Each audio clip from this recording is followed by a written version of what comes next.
Hey y'all, Richard Martin here. Before we jump into this episode of Breakfast Time, the last episode of 2021, just want to let y'all know there are going to be some inaccuracies, unfortunately, because South Carolina had some decommitments, and of course, Urban Meyer got fired by the Jags, which is wonderful news for me, horrible news for Waffle, Titans fans. He wants nothing but misery for the Jacksonville Jags.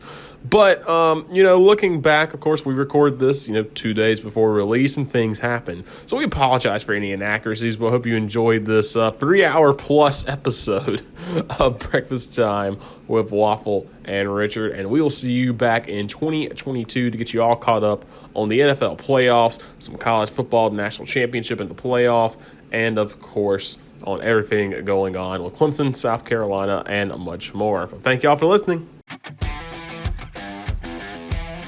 The following is a Bearded Broadcaster Productions podcast.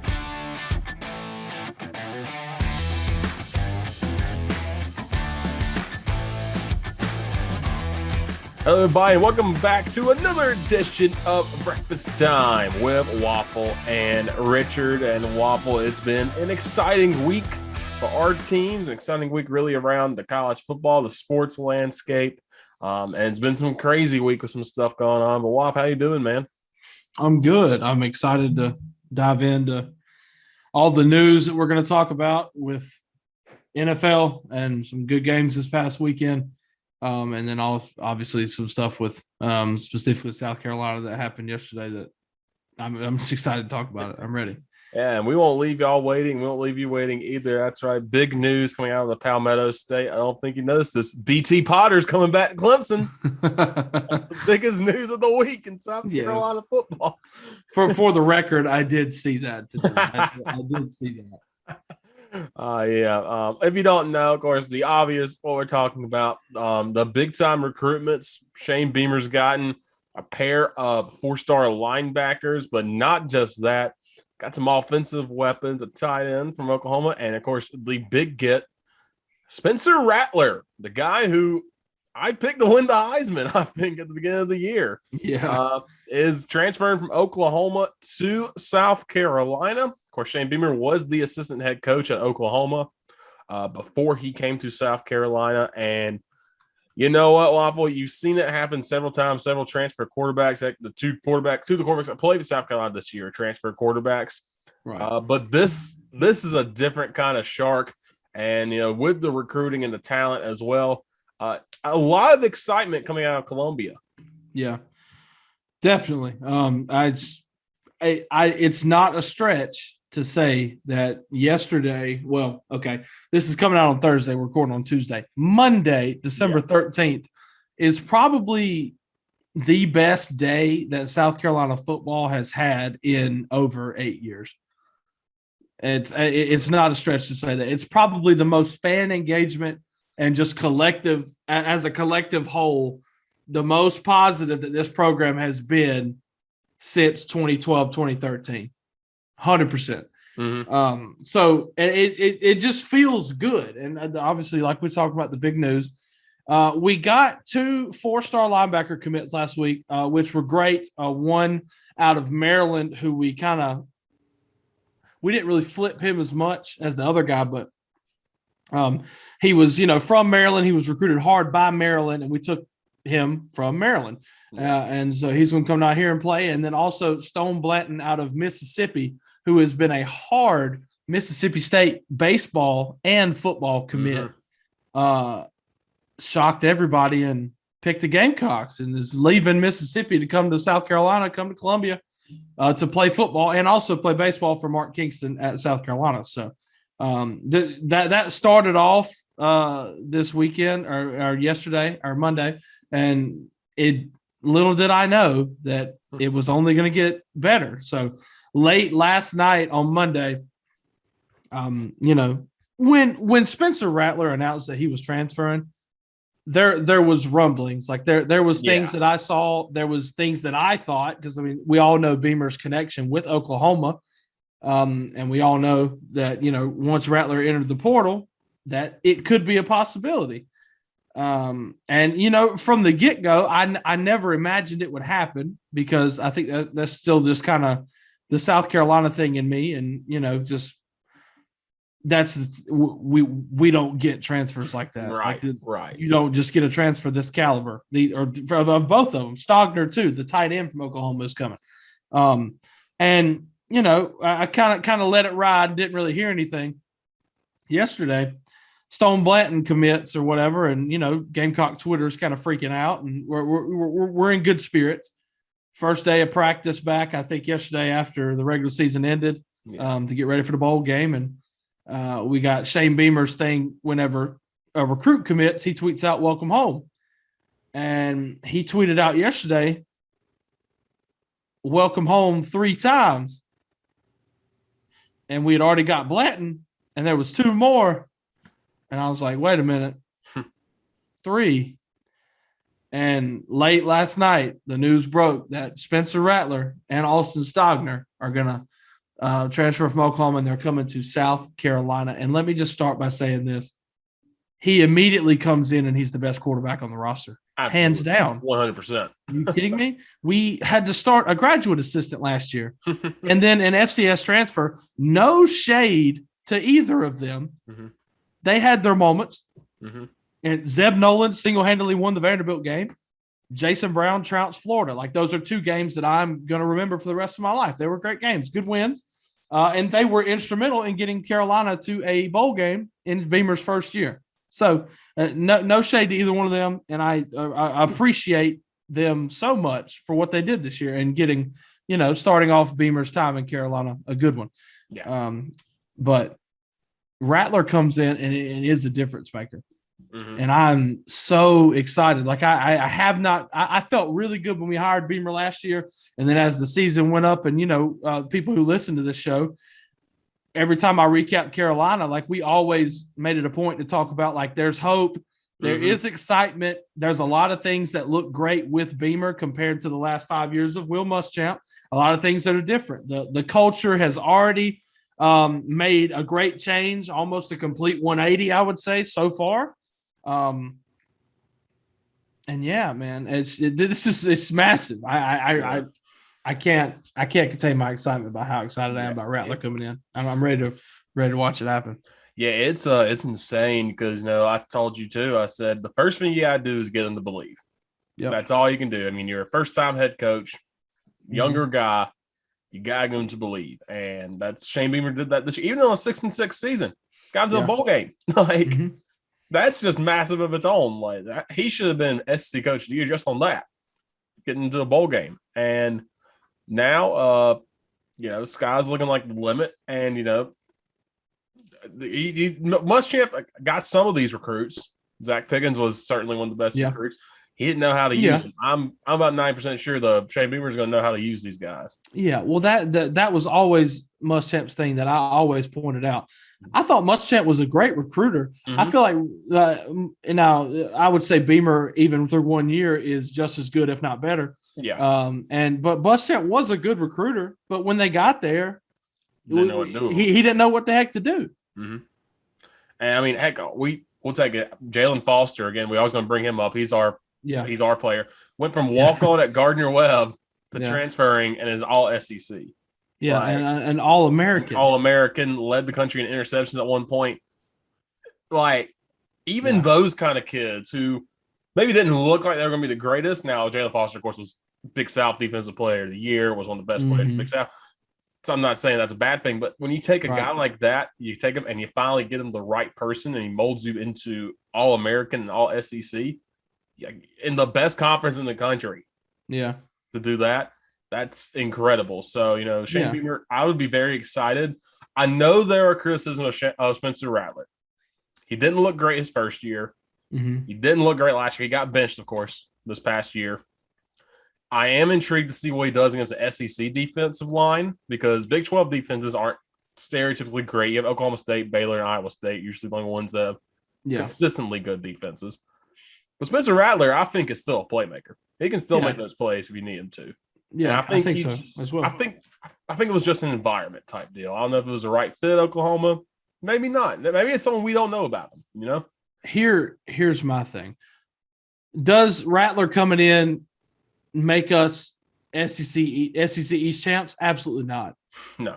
But it starts a movement. This is how it starts. Mm-hmm. You have to start somewhere. Yep. And we are not going to get back to having the caliber of talent that we had from the years of 2010 to 2013 without starting somewhere. Mm-hmm. Like, I'll bring this up. Clemson didn't start with the Taj boys and the Deshaun Watson. This started with CJ Spiller coming in. Right. And that was a slow build to where they are now. I'm not saying no, South Carolina could be in for this slow build to being up toward Clemson's level. That's where they want to be. And I think Shane Beamer's talented enough to get them to that level. Yeah. But you got to start with something. Getting these 4 guys right now is huge for him. But also, Waff, if you look at the schedule for next year, it's a lot easier than last year. Yes, it is. You get 4 road, or excuse me, 1, 2, 3. Yeah, 4 road games. Yeah. Now, those are your toughest games. One of them was Vanderbilt. Yeah. Everybody else is at home, and your non-conference, besides Clemson's Georgia State, Charlotte, and SC State. Right. And your toughest game out of that is Georgia State, who just got to a bowl game. Yeah. So, and it's looking favorable. Yeah. It's looking a lot favorable. It's still going to be a grind. Still going to be a challenge at the SEC. It's the toughest conference of all time. But still, there's a lot of favorable matchups for you. The process is far from over. It's still going to be, it's going to take time to get to the level that we want to be, which is obviously, there's nothing. Who else can I compare it to other than the team from the upstate, the team closest to home to us? Their standard is the standard that Carolina wants to get to. Like that's just the bottom line. This was a bad year for Clemson. They went 9-3 and were ranked number 18 in the country. Like right, like I would kill for that. Yeah, like so but obviously the standard would be to reach a level like Clemson or Alabama, obviously. But building blocks. It's got to start somewhere. It starts here. Who knows how this can affect the rest of recruiting? Now you might have people who haven't recruited, who haven't committed yet, and now you're looking at a team who goes from their quarterback coming back from last year was a guy like Jason Brown who did fine, but like now you're going from him to you're going to a guy who was a preseason Heisman favorite, all the talent in the world, a 5-star recruit. Like you're completely flipping the script there. And I know, I've gotten, I've read comments everywhere from God knows who, whether it's Facebook, Twitter. Carolina fans are freaking out. Carolina fans are having a great time. And then there's other people wanting to come in there and, they want to say the thing like, okay, well, he was a backup at Oklahoma. You're really excited about this? Yes, obviously. Are you stupid? He was good enough to be picked by Oklahoma. Like, yes. Like that's a good get. I have an argument going back, like saying, like, I will argue the fact that, he was a preseason Heisman last year. And now he's at South Carolina. That does not happen. Exactly. Does that mean he is going to win the Heisman? Am I saying that? Absolutely not. None of this can work out. It can all implode. Obviously, I don't want that to happen, but it could. Nobody knows what's going to go on, but it's all about where it starts. Exactly. And having him who back there, who now the offense, obviously Carolina's got more issues to worry about than just a quarterback. I mean, if our offensive line can't pick up the play and, be better, then he's going to be running for his life. Now he can run for his life better than Jason Brown and Zeb Nolan. Yeah. So, I think he'll give us plenty of chances, but now you bring him in, you have the running backs coming back next year in Juju McDowell, the freshman, and possibly Kevin Harris if he doesn't declare for the draft. And you're going to have Josh Vann back here if he doesn't declare for the draft. And we got possibly another wide receiver commit I've been hearing about. You have a big time tight end. We didn't even talk about Stogner. He was Oklahoma's number 1 option as far as tight ends go. And you're bringing a threat like him in after we haven't really had a tight end presence since Hayden Hurst. And no slander to Nick Muse, but I mean, Nick Muse was not as he wasn't your option. He wasn't like he was not utilized and done. He did not do as good as everybody thought he was going to do. Yeah. But I mean, there's weapons there, and even how with this offensive line being bad, there were times where Carolina could run you to death still because we knew how good that backfield was. And on the defensive side of the ball, they've been fantastic with the players that were already here.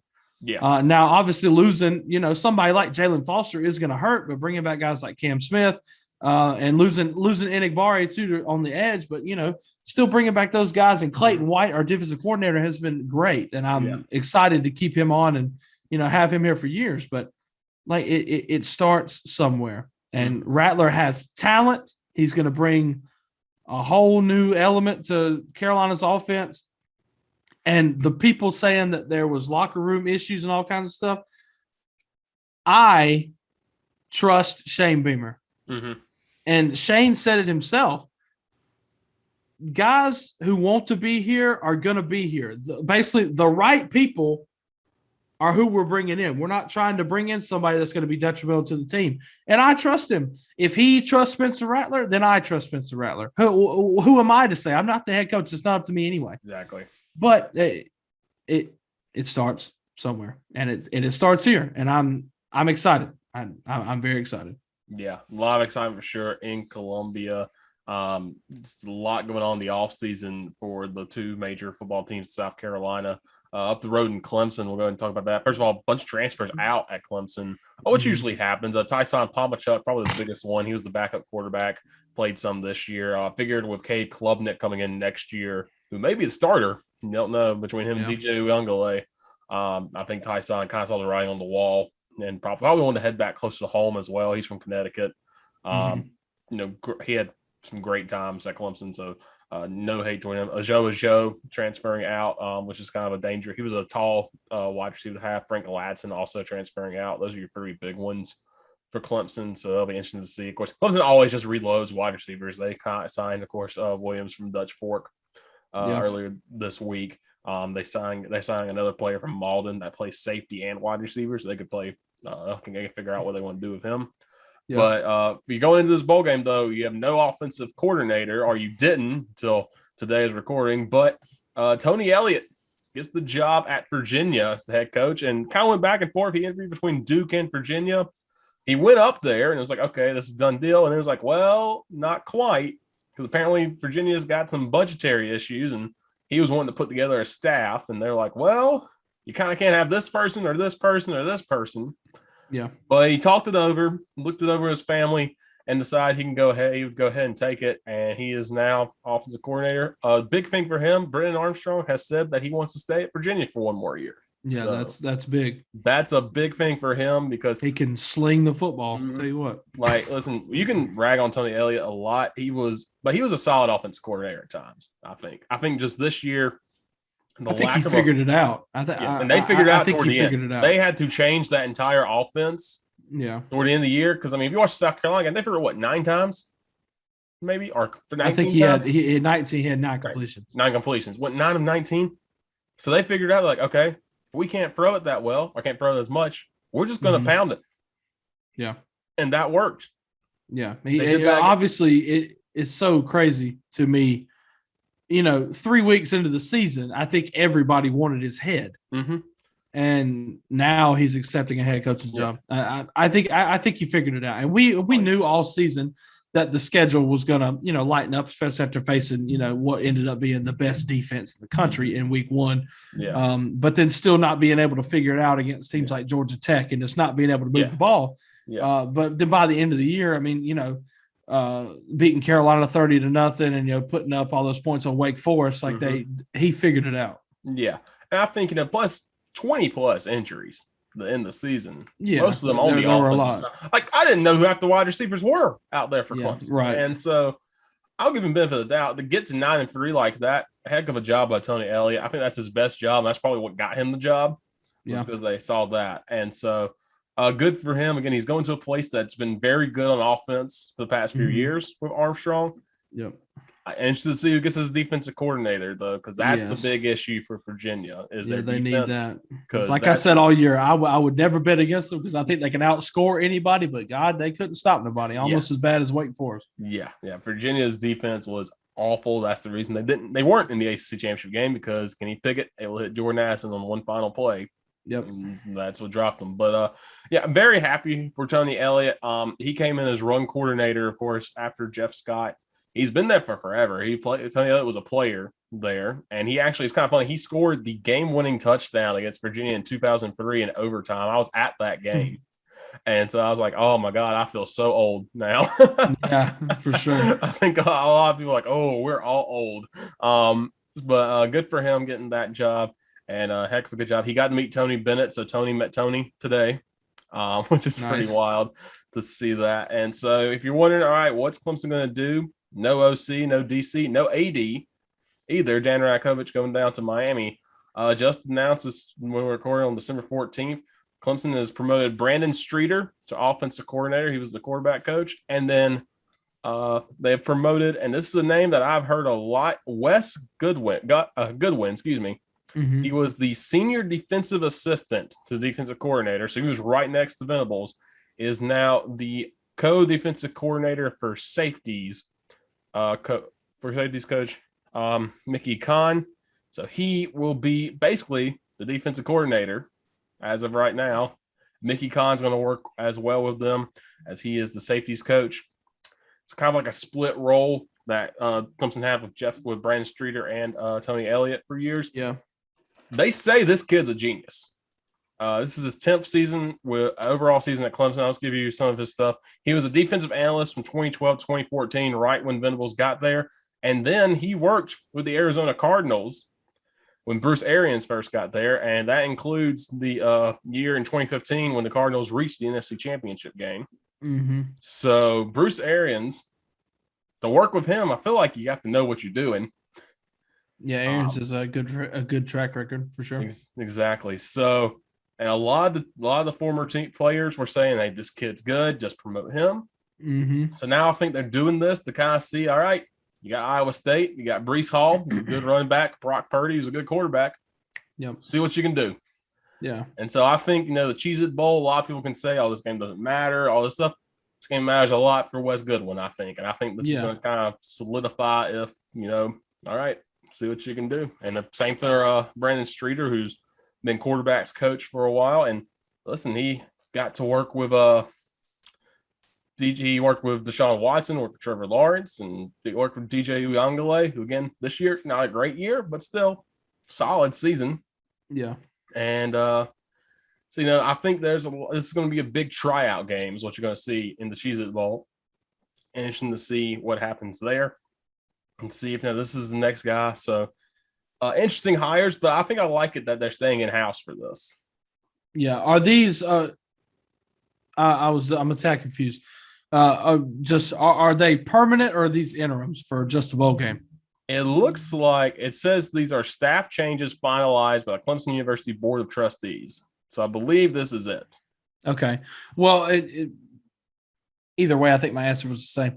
I think that's the right call, especially on defense. Yeah. Because obviously the culture and the system that Venables had there for years was proven great, and they've had a great defense for 6-7 years now. Yeah. And so I think good call there. And then like you said, I have heard a lot about Wes, who's going to be coming in or taking that role. As far as offense, I feel like that's the one that you could have branched out. Yeah. And you could have hired somebody else, but hiring from within is also fine. I mean, you're going to keep somebody in there who's been around the team already for a couple of years, and then it's never a bad decision to keep somebody that's familiar with the program and the players. So right, yeah. So Mickey Kahn, I read that wrong. Mickey Kahn's going to be co-defensive coordinator. Is Mickey Kahn? He's the safeties coach. He's been there for a while. Interesting to see what happens there, but still, yeah.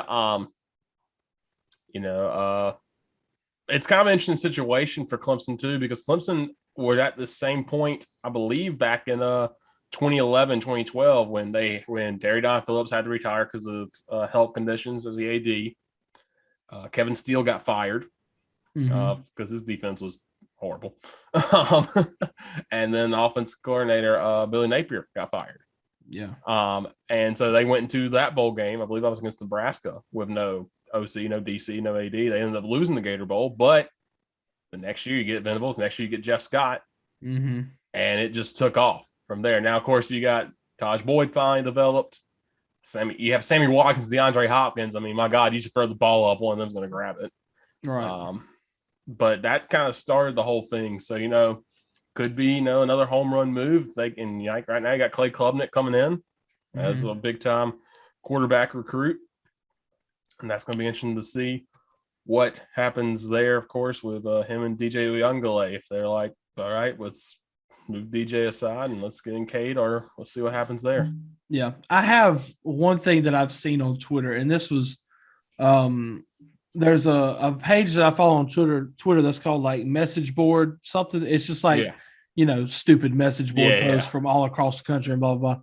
Somebody put up one, it was from the Big Spur. So, I mean, how much, I don't know how much weight this carries or how true it is, if at all.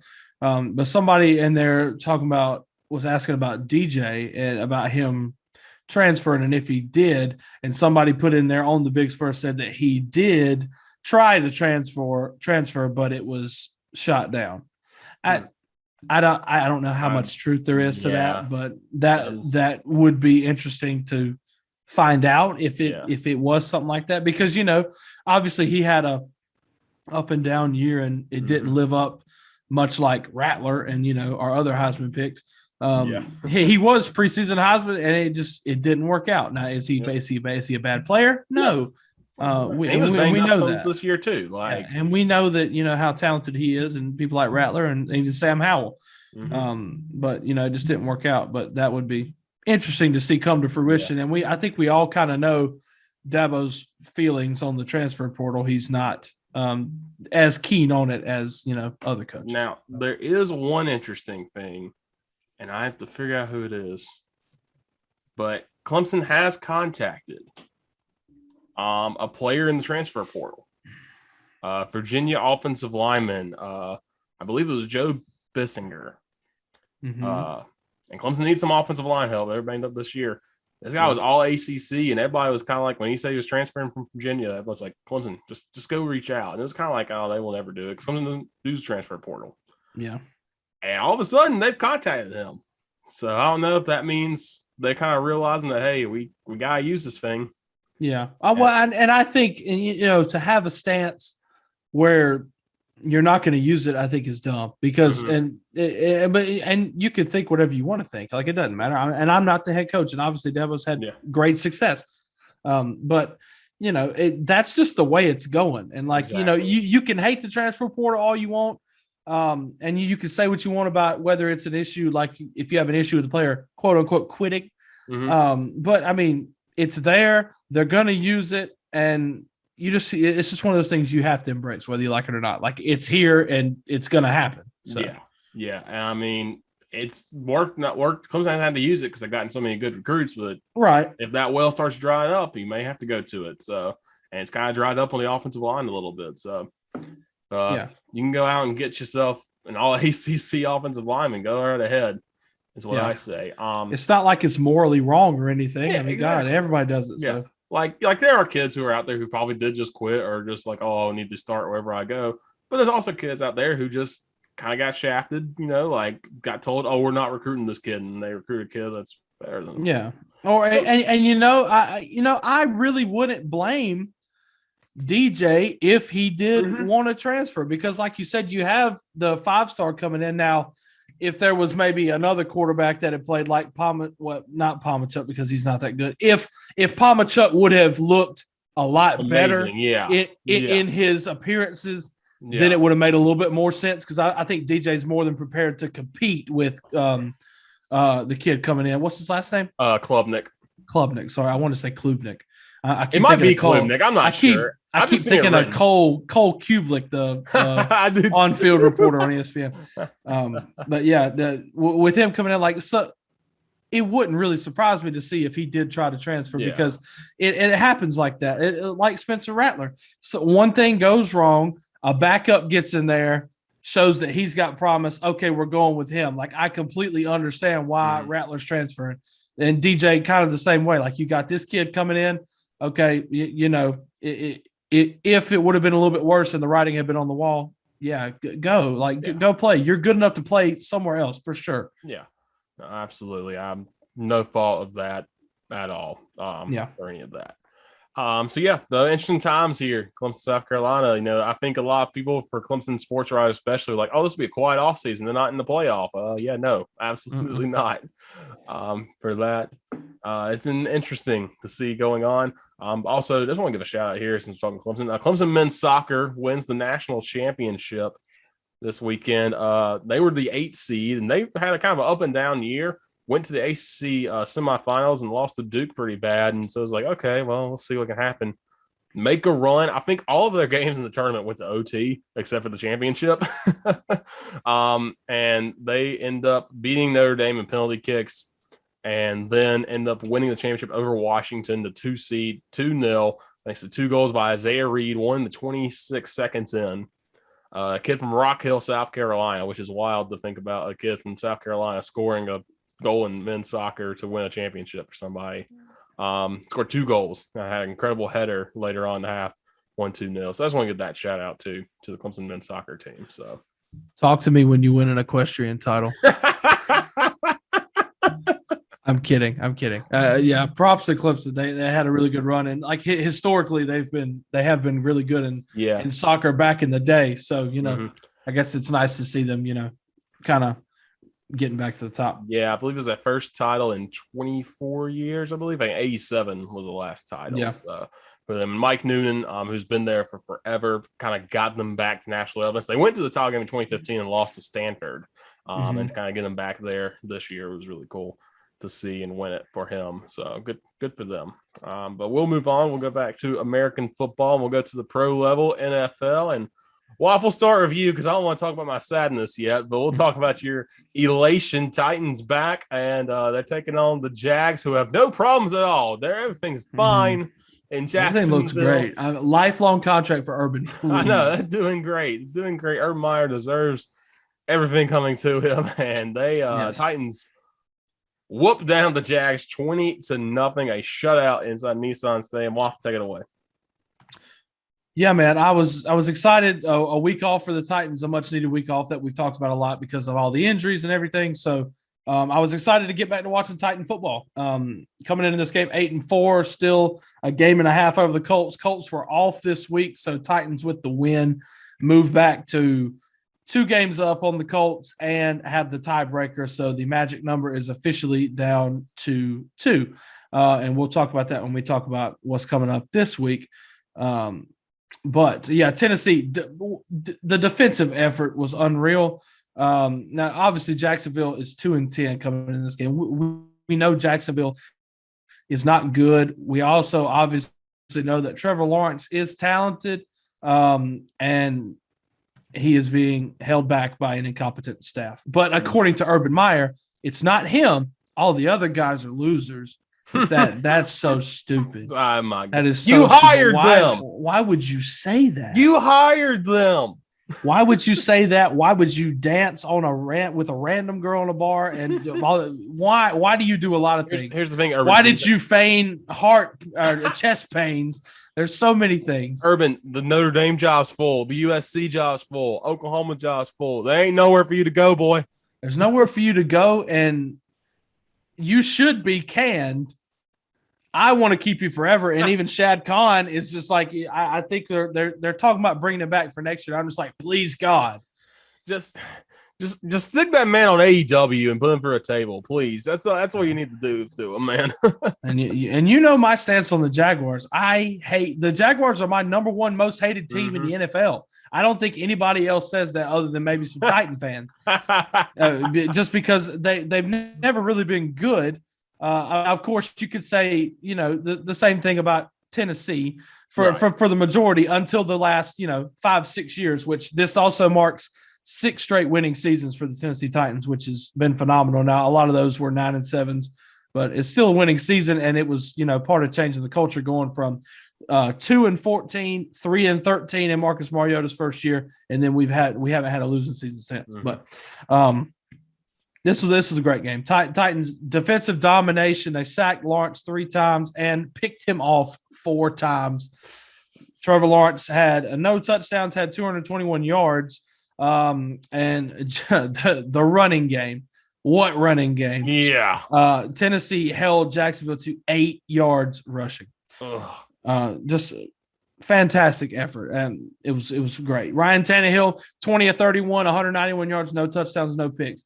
People have said, and people are still going to try to crap on Ryan Tannehill, but listen, Tennessee has been hurt. We know that. Now, Tennessee did get Julio Jones back and a couple other guys back. Jeff Swaim, our number one tight end, which the Titans tight ends have been abysmal this year. That's another conversation for a different day.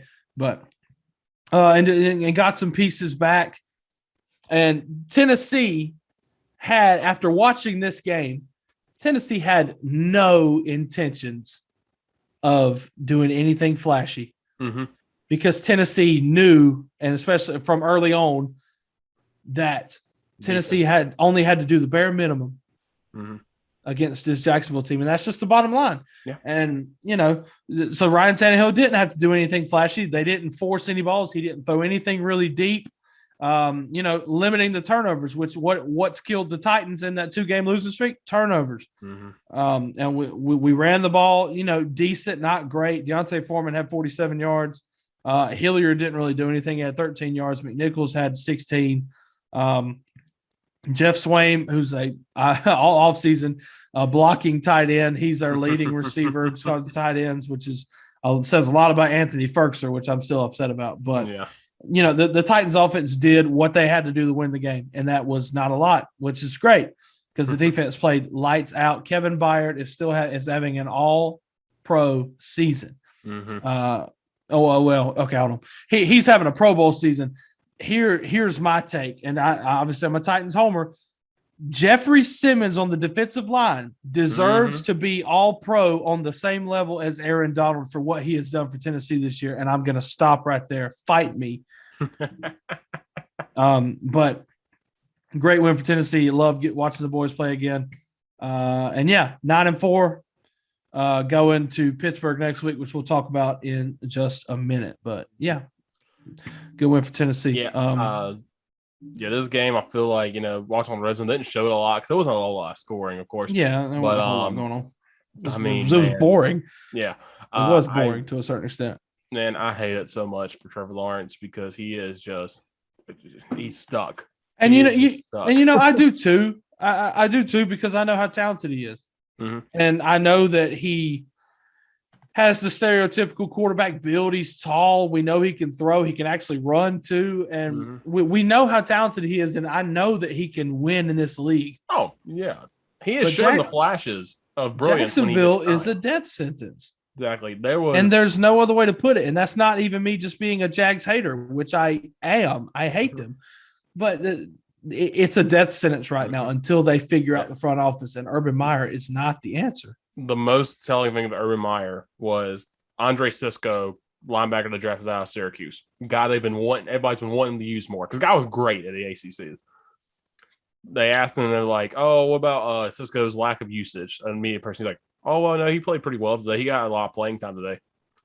He played 0 snaps." Yeah. Your head coach doesn't know how much long your star rookie linebacker doesn't play. Right. Like. And the whole James Robinson thing. Exactly. With him fumbling and getting benched, which is whatever, and Urban showing obvious favoritism to Carlos Hyde, who is way past his prime, but played for Urban at Ohio State. Yeah. And James Robinson is the best running back on their roster, and he still only got 6 carries. They only ran the ball 8 times. And it's not like Tennessee was ever really blowing them out until the fourth quarter. Yeah. Like Jacksonville was a lot of times always a score away. And it's not like they had to force Trevor Lawrence to throw 40 balls. They didn't need to do that. They needed to run James Robinson more, even though the offensive line didn't look great. Yeah. They need to give him chances because at this point in time with Trevor Lawrence, their best playmaker is James Robinson. And they are not using him. Exactly. It's the dumbest thing ever, Again, I hate it because I love Trickley and Trevor Lawrence, how he grew in Clemson. But man, it is so frustrating. Even if like you said, you're a Jags hater, it is the most frustrating thing to watch. And the Jags are going to do something stupid probably and keep Urban Meyer. And good for the entire AFC and the AFC South, except for the Bills, because the Bills can't beat them apparently for some reason. God. But yeah. Yeah. One more thing I want to say. The commentators for this game were Spiro Ditas and Jay Feely. Two good ones. Yeah. I enjoy them. Spiro does great basketball too. But Jay Feely, early in the game, when Jacksonville had the ball, said that Jacksonville is going to look to target Christian Fulton. The Titans were without Janoris Jenkins, who is the starting corner. The other starting corner is Christian Fulton. And then the other two guys that we were starting were Greg Maben and Buster Screen. Can you tell me who either of them are? No clue. Right. And you want to target Christian Fulton. And, people, Titans Twitter and myself, whenever Jay Feely said that, I said, that doesn't make any sense. Hey, do you see these other two guys on the other side? Who? Yeah. Okay. And people on Twitter were like, what? Jay Feely's an idiot. Like, screw this guy. And Jay Feely put out a tweet and said, do not shoot the messenger. This is what Trevor Lawrence told me in our meeting. Okay. Now that brings a whole different level into it. It's no secret that Janoris Jenkins wasn't going to play. And it's not like we have Caleb Farley, our number one draft pick. He tore his ACL. Who else is it going to be? So, like, they knew that Fulton was playing and it was going to be these other two guys. Yeah. And yet, still in their preparations, they told Trevor Lawrence that we're going to try to attack Christian Fulton, who is one, our best corner on Sunday, and two, been really good since he got healthy and came back from injury, and he's living up to his we drafted him in the second round. He's living up to it. And that just says even more about Urban and the staff. So maybe they are losers. I guess so. Maybe they really are. Maybe they are. All right. Are you ready now to talk about your Bills? I'm never going to be ready to talk about this game, but sure, might as well. Yeah, all right. Take it away. Bills Buccaneers. This game went to overtime. It's, at one point, it didn't look like it was going to reach that. So there is, if you want to take a positive, I guess there's one. But Buccaneers ultimately prevail 33-27 in overtime. Tom Brady does it again to the Bills fans. It's in a different uniform. Richard, go ahead. So, this game was, a week after playing the Patriots on Monday Night Football. It's another nationally televised game for the Bills. Bills have been struggling recently. But you know what? You got a nationally televised game. You got a chance to prove everybody, hey, we know what we're doing. We're still a good team. We're still in line to win, to get a playoff spot and show that we're a good team still. And then the first half happened, and the Bucs go up 24-3 at halftime. And Tom Brady is still good. And I hate that with every fiber of my being. I hate saying that with every fiber of my being. But that's what happened. And so I, being a pessimist, knowing how to handle my mental health, I watch a movie. I turned on something completely different. For the record, I can't do that. I don't know how to handle my mental health because I'm a South Carolina fan and a Tennessee Titans fan. I will watch this game until my eyes bleed and I'll still watch it. Continue. But I'm going to keep my phone on for updates. Sitting there for a while, I'm watching this movie. I see it's 24-10. All right. Yeah, score. Then I see it's 24-10 going to the fourth. And I'm thinking, okay, there's a chance. YouTube TV has a great thing where you can catch up on key plays, so I do that real quick. Get back up, it's 27-10. So I'm like, okay, well, still kind of out of reach, but there's a chance. And then Josh Allen shows why they drafted him in the first round. Because he hits Dawson Knox on a 15-yard pass, 27-17. Okay, you're looking great. Defense gets a big-time stop. And then Josh Allen connects with Gabe Davis, leads another quick drive. It's a 3-point game. And then you're thinking, okay, you can't let Tom Brady do what he usually does. Gets a big-time drive to ice the game or a big-time drive to win it. Matt Milano, who's been hurt all year, has been kind of quiet this year. comes flying in and sacks Tom Brady. The Bills get the ball about 2.5-ish minutes left. They work their way down the field, and they have big plays by Beasley, big plays by Dawson Knox, and Josh Allen has the run of his life, and he was this close. Yes, he was. To being either an out the one or a touchdown. It was a bang-bang play, but he steps out of bounds and brings up 3rd and 2 at about the 15-yard line.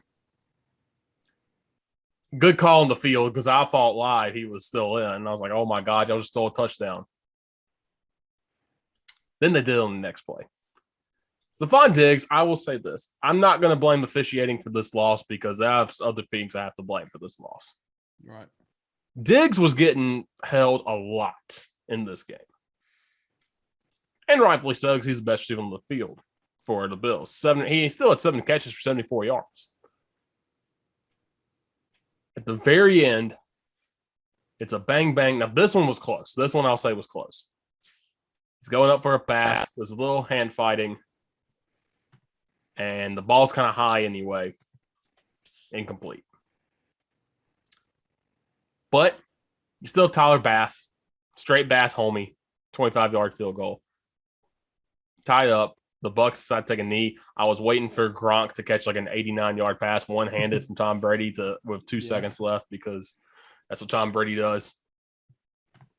But he would get his chance. So you get to the coin toss, and you know what you want to do with the coin toss in overtime in the NFL? You want to get the ball first. Mm-hmm.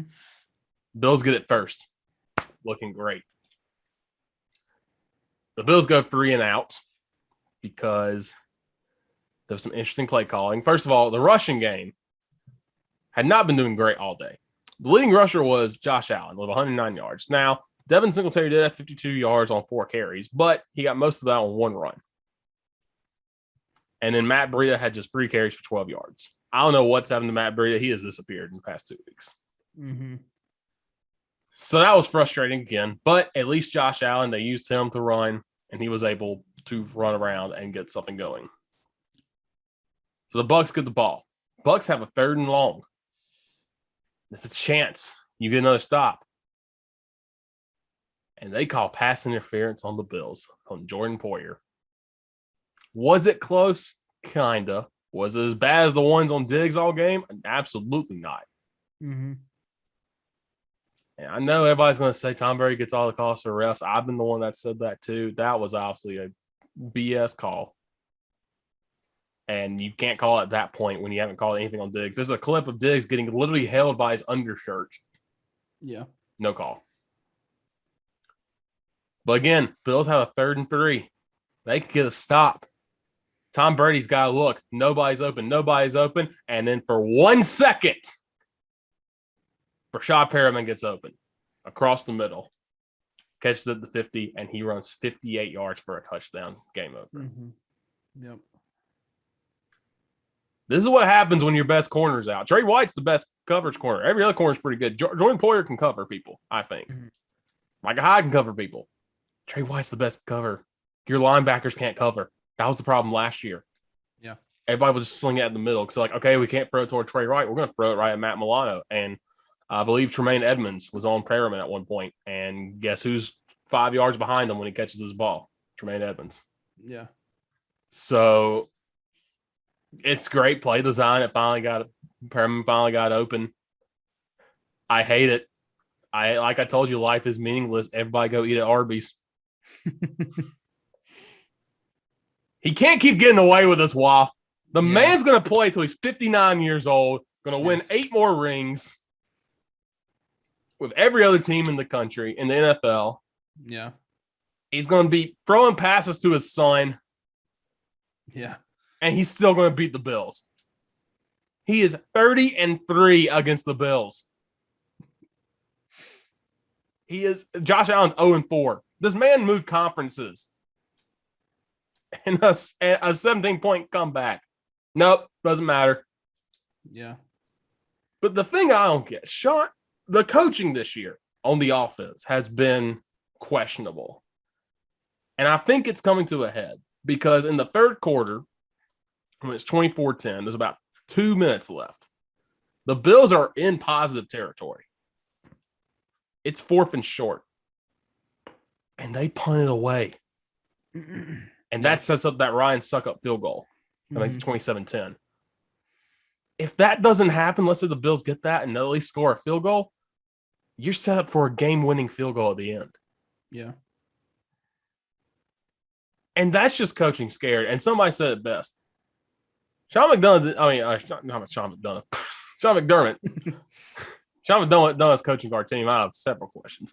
But Sean McDermott. All-time leading tackler is Chase.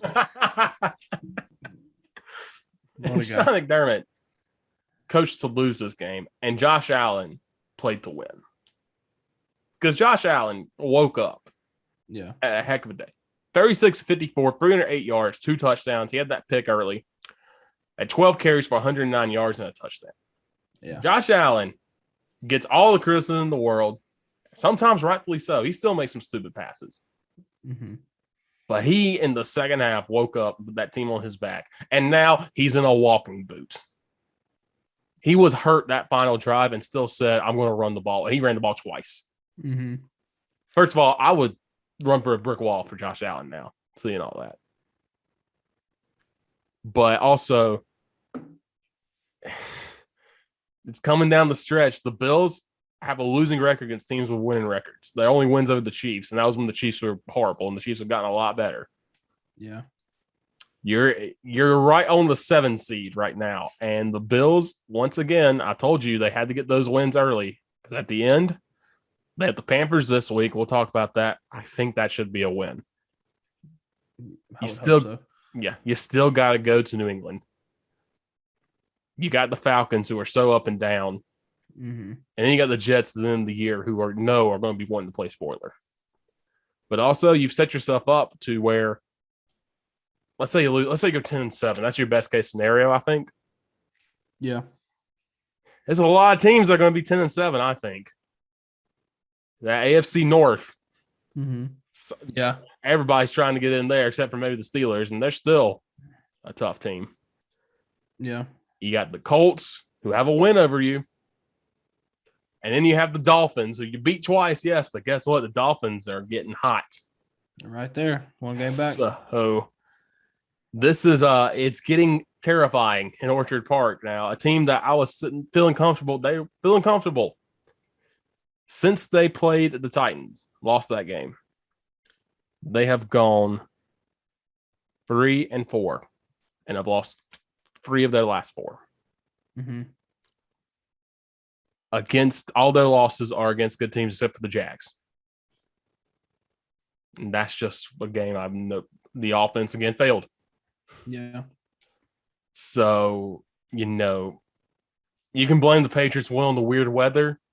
You can blame it on defense not being able to, on the offense again, not being able to do anything on that one too. But this offense, something's got to happen. Probably going to see some new coaches next year.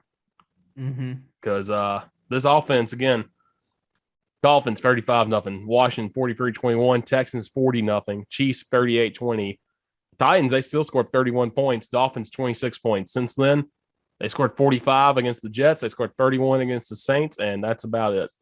So they've looked impressive with. And that 24 of that came in the second half. Yeah. So I don't know. Defense can only get you so far. And then, of course, when your best defensive player's out, and now if you look at me and say we got to go to Nathan Peterman, I mean, I like the guy. You saw what he did in Chicago. I don't know. Wait. Not Nathan Peterman, Trubisky. Not Peterman, not bad, yeah. Well, still, Mitchell Trubisky. Yes. I don't know. He's not going to win you that Patriots game. So it's going to be interesting. Also, Emmanuel Sanders also injured. So if you want to help him out, there's one guy down already. Now, you got Isaiah McKenzie in there, who's been solid. But maybe you use Gabe Davis more. But still, pain. I'm in Spain without the S, Waff. Yeah. I'm not having fun anymore. I'm used that Braves World Series title is getting me through a lot of stuff right now. Yeah. Bills, did not do anything in the first half. And then, like you said, they did wake up in the second half and they made a game out of it against a good team. But for as much as we talk about the Bills running game, this was the game coming into it that you knew you're not going to get a rush. You knew you're not going to get much of a run game. And even still, I know Josh Allen had 100 of it. Even still, you ran for 173. Now, I'm sure the bulk of that was in the second half. Yeah. It looks to me, now obviously Josh Allen's in a walking boot. We don't know what's happening there. Mm-hmm. But it looks to me that while Buffalo still needs to try to establish a true running game with the running backs, like when Buffalo is at its best is when Josh Allen is throwing the ball 54 times and running for 100 yards. Mm-hmm. And that might be just what it takes for right now until you figure that out and you get, I guess, better coaching to get maybe it's time to move on from Singletary and or the Zach Moss. Mm-hmm. Maybe bring somebody else in. But Bills have been not themselves for the past couple of weeks. Yes, losing Trey White is obviously hurting. He is your best defensive player. Mm-hmm. But yeah, things get hairy towards the end of the year. If they finish 10-7, it is going to be close because, like you said, there are a lot of teams: Colts, Bengals, Ravens, even the Browns. Mm-hmm. If they get hot, like they're all going to be Chargers, right there in that mix. Chargers too, Dolphins, so it's going to get hairy. They're going to have to win the games you're supposed to win: Panthers, Jets, Falcons, and then you're going to have to knock off one of the other two. Yep, I feel like. Yeah, and another note for this: Tom Brady, of course, 700th career pass was that game winner. Of course it is. He gets to hang that on his storybook. Of course, storybook. Of course it is. I hate it. This man's gonna be playing until he's 65, throwing passes to his kid, and when the game's over, he's gonna kiss him on the lips. I hate this. It's set up to be a Bucs Patriots Super Bowl, and I'm going to die. Please, God, no. I'm going to die, or somehow it's gonna be. If it's like Bucks, Cowboys, and then like Pats, Pats, Dolphins. If the Dolphins make a run for the AFC Championship, I probably pull for the Dolphins. I like Tua and Christian Wilkins, but still, it'd be like, oh, pain, all the pain. Yeah.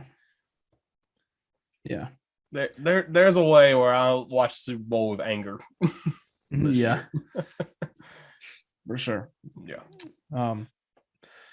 But okay, that is the recap from both of our teams. We'll get into the rest of the NFL. Thursday, December 9th, was another Vikings doozy. Thursday Night Football saw the Minnesota Vikings hosting the Pittsburgh Steelers, and the Vikings were up 29-0, correct? Yeah. 29-0, and they won this game by 8. Every Minnesota Vikings fan has to be on blood pressure medicine. There's no way you're not. If you're a diehard Vikings fan, send me your prescriptions.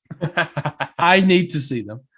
But Minnesota wins the game. That's the biggest thing. Yeah. They did win despite blowing it almost. They did win. Kirk Cousins 14-31. 216, 2 touchdowns. Okay, 2 picks. He has been very efficient this year, but late in the game. In prime time. Yeah, Kirk Cousins. Prime time Kirk Cousins is not great. Kirk Cousins is horrible. Now, to his credit, they still did win, but he is not good. He wasn't there. He wasn't the reason. There's a reason that was right behind them. That wasn't that they won this game. Yeah. Dalvin Cook, 27 carries, 205 yards, 2 touchdowns. Welcome back. He was in the harness that he wore a couple weeks ago when he was hurt, and he ran for like a buku amount of yards. So Dalvin Cook still dominant. And Justin Jefferson, Jay Jetta, 7 catches, 79 yards, and a touchdown for him. They're all world, man. They have 2 of the best skill players in the NFL, and they're 6-7. Mm-hmm. They have a quarterback that I believe is good. Mm-hmm. And he can do what he needs to do to win the ball games. And he's been efficient with the ball. and they have all the talent in the world, and they're 6-7. Yeah. Go ahead. Might be time for the Zimmer era to end. Like it's past time. It's that's the past time best for you Mike can do. Zimmer. That's Get the out. best you can do. No. It is long overdue for somebody else to run the Minnesota Vikings. Pittsburgh, Ben Roethlisberger was 28 of 40, 308 yards, 3 touchdowns, and a pick. Roethlisberger obviously had a big second half and specifically fourth quarter where they scored 21 points. Najee Harris, still the real deal. I think he is proving his worth. Yeah, and he's getting there. 20 carries, 94 yards, and a touchdown for him on the ground. He did have a catch a touchdown as well. Yeah. This one was crazy because it came down to the very last play, and arguably Pittsburgh should have scored a touchdown. It was in Pat Fryermuth's hands, and credit the defense, great play to knock the ball out. And now they still have to get a 2-point conversion, but Pittsburgh was right there, and could have forced this to overtime. And we would have gotten to see more Vikings collapse. But we did not have to see that. And freaking Kirk Cousins didn't even get sacked at all. Jeez. Going up against the defense with TJ Watt, who did get hurt and is questionable for this Sunday when they play Tennessee. So what do you think about the Chase Claypool argument? Kind of celebrating the first down. What an idiot. Are you kidding me? Yeah. You have to know the situation, and he can make as many excuses as he wants. Like, I don't freaking want to hear it, dog. He catches the ball. Now, it was 4th down. They're trying to go down the field, and they have no timeouts left. I mean, he makes a good catch. And he comes up, and he does his little, first down celebration, and Trey Turner, the freaking offensive lineman, runs over there, snatches the ball from him, and gives it to the the center or whoever. If I can't remember if he's the center or not, but anyway, and they try to line up for the next play, and they're obviously pissed at Claypool because literally you lost 6, 7, 8 seconds, which is precious time. There's less than 30 seconds left in the game. You're trying to score a touchdown here, and second play. It's so stupid to me, and it just shows the lack of maturity on his part. And now Claypool is a good receiver. He has shown flashes where he could be a very good receiver in this league.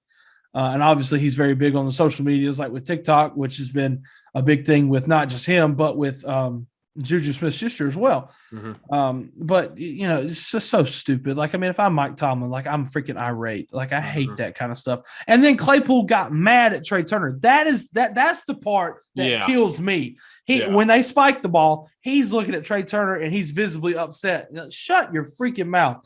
God, I can't stand that stuff, man. But stupid on Claypool. And he deserves to get ripped. What an idiot. But Vikings pull out this win, 6-7. A lot of teams in the NFC are bunched up together. They're still technically alive. And there's only 4 games left. A lot of things have to fall their way. But a win that, Minnesota definitely needed. Yeah. Excuse me. Also, 2 more AFC North teams. The Browns taking on the Ravens. This one shocked me. Browns dominated one half, and were up 24-6 at halftime over the Ravens, and held on after a furious Tyler Huntley led comeback from the Ravens.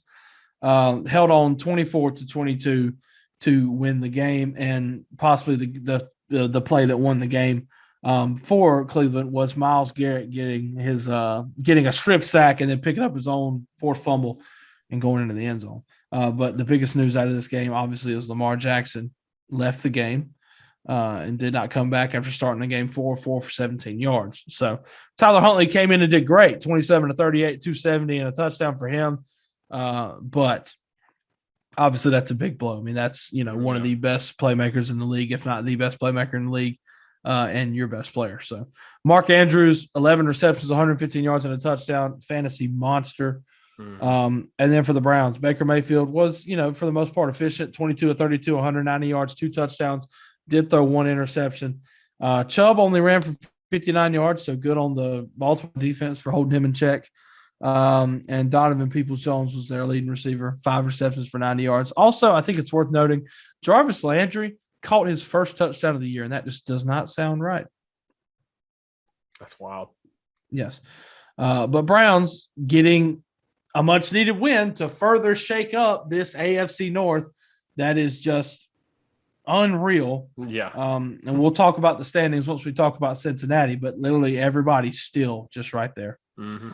And I haven't heard anything else about Lamar Jackson. Then again, I haven't been looking as well. So I really don't know what the status on him is. So sorry for not updating you there. But we move on to Kansas City where, oh, God, guess what? The Chiefs are back. The Chiefs beat the Vegas Raiders 48-9. Yeah, this game was 35-0 at one point, and then the Raiders took the sad field goal before halftime. The Will Muschamp. We love it. Yeah, this was not pretty. Kansas City at halftime was leading this 35-3. And Patrick Mahomes was 20 of 24, 258 yards, only 2 touchdowns. Derek Gore. My goodness. Leading rusher for Kansas City. Who is that? Any relation to Frank Gore? I don't think so. Would be cool if it was, but it's definitely not. I know it's not his son. His son's in college, but no, his son's playing quarterback and running back at now, which is incredible. Right. And then Tyreek Hill, 4 receptions, 76 yards. Yeah, I mean, it's not too much of a gaudy day. It was a butt whooping. That's what it was. Yeah. And the Las Vegas had 4 lost fumbles. So their first play of the game was a fumble return by Mike Hughes for a touchdown. Yep. Derek Carr fumbled, Zay Jones fumbled, Hunter Renfrow fumbled, and Josh Jacobs on the first play of the game fumbled, in which Kansas City picked that up for a touchdown, and that just set the tone, and that was it. Yeah, pretty much. Yeah, Vegas, they're done. Derek Carr, I still think he's a good quarterback. He slings the ball around. He can really throw it. Josh Jacobs, I think, is a very good running back, but there's too many games where he comes away. He scores touchdowns. Mm-hmm. So as far as fantasy purposes, like he does okay. But there's too many games where he comes out with sub 50 rushing yards. They can't run the ball with him. Yeah. And but you know what? At times it works because Derek Carr is good enough to sling the ball as much as he wants, and they have weapons, or well, they did before Henry Ruggs killed somebody. Mm-hmm. And then Josh Jacobs just can't get the running game going, and they use him when they're inside the 10 and he gets touchdowns. So you know what? It's a fair trade-off. Yeah. But nothing else is really working now without Ruggs is obviously not there, and Darren Waller was out again. They're leading tight end. Number one receiver is Hunter Renfrow, which had a heck of a game, but still. Yeah. It's not a knock on Renfrow. Renfrow in Waller and Ruggs' absence has really stepped up, and he's been putting up some gaudy numbers past couple weeks. But Renfrow should not be your number one receiver. He's not a speed guy. He's your down at the goal line, third and short. Third and Renfrow is a thing. But he's not the guy that's like, all right, we got further Renfrow. He's not that guy. Yeah, I mean, Renfro's ideal role. Now, he can handle volume, obviously. Oh, yeah. He caught 13 balls for 117 yards and a touchdown. He had 14 targets. Yeah. His ideal role and where he's going to kill you the most is probably going to be and this is ironic because this guy's also from Clemson and from the state of South Carolina, Adam Humphries. Mm-hmm. It's being Adam Humphries from those Bucs teams with Jameis and his first year in Tennessee. Mm-hmm. When they used him effectively and he wasn't hurt. Yeah. His ideal role is probably being something like that. I mean, he's not going to be a home run hitter. Hunter Renfrow speaking, he's not really going to be a home run hitter. Might catch one every now and then, but I mean, he's your guy. He runs nasty routes. He's going to juke you out of your shoes, and he is guaranteed to probably get you 7 or 8 yards if you need it on third down. Yeah. So, but props to him. But Kansas City's back. I hate life. They're good again. And yeah, that's pretty much that. Saints beat the dog mess out of the Jets. Saints got back Alvin Kamara. Everybody found out again just how valuable he is as he ran for 120 yards, had a rushing touchdown, and caught 4 balls for 25 yards. Taysom Hill led the offense, also scored 2 touchdowns, 2 rushing touchdowns, had 73 yards rushing and 175 yards passing. So did more than enough to beat the lowly Jets who look better without Zach Wilson. I mean, honestly. Yeah. Zach Wilson, once again, their leading rusher. I'm pretty sure that's 2 weeks in a row. They're twice in the last 3 weeks. 19 of 42 for 202 yards, no touchdowns, no picks. So not really doing anything there to help the team. The Jets suck, and Tennessee lost to the Jets. It's so stupid. But the Saints got a win that they desperately needed after losing 5 straight, and the Jets are now 3-10. So that's really all I got to say about that. Yeah.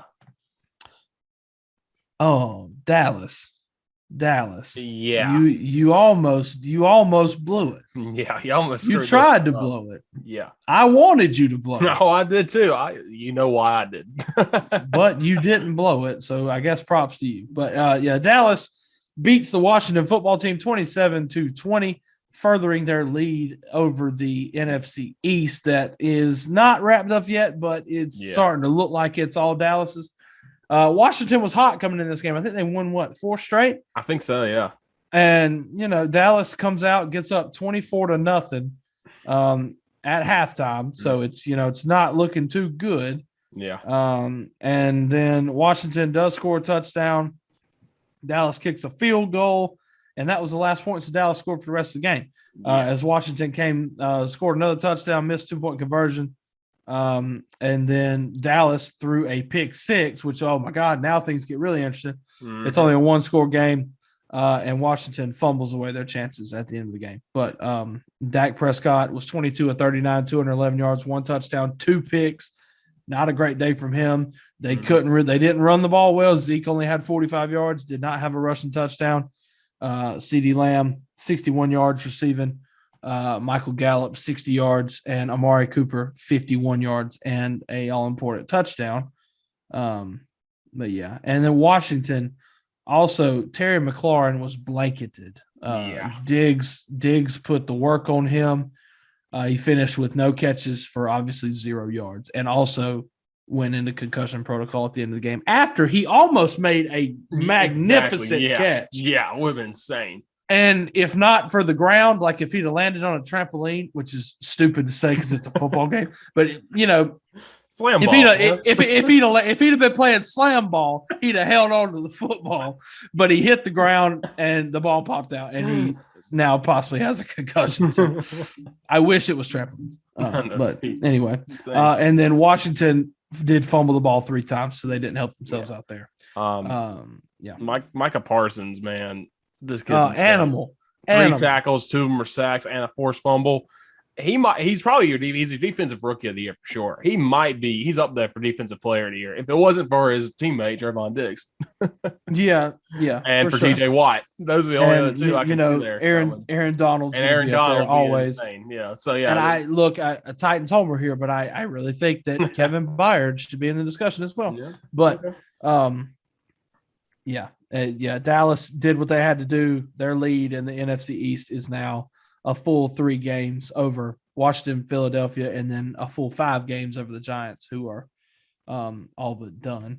And so props to Dallas. They're sitting at 9-4. They're in the driver's seat, looking like they're definitely going to make the playoffs, and hopefully get bounced in the first round. So that's that. Props to Washington for trying to come back, but you couldn't do it.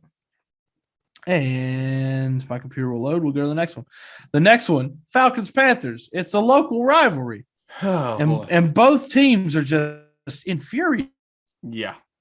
Are they not? Maybe the Panthers a little bit more than the Falcons right now, because the Panthers started 3-0. If you remember that, it feels like 10 years ago. I forgot about that. And Sam Darnold was your rushing touchdown leader after 3 games. And 1, he's not around anymore. Yeah. 2, in the just a quick recap of how the Panthers season has gone. 3-0. Sam Darnold looks great. Panthers are living, thriving. McCaffrey gets hurt. Okay, I guess at this point we might have all expected that. Mm-hmm. They go on a little lull. Sam Darnold gets hurt. They got to throw in PJ Walker. McCaffrey comes back, and who do they also bring back? Cameron Newton. Cam Newton comes in, first game, scores that touchdown. I'm back. McCaffrey's back. Oh, McCaffrey's hurt. Oh, Cam sucks again.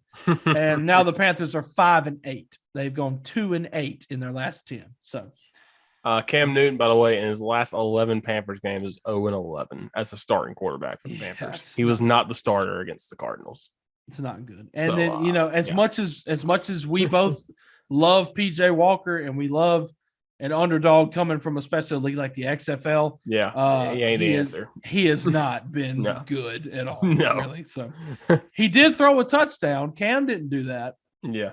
He threw a pick just like Cam. I will say this. Cam ran one of the most beautiful read options I've ever seen for the first touchdown of the game. I was like, oh, the Panthers might be back. And then I look again, Cam threw a pick. I'm like, oh, well, this game is over. Good job.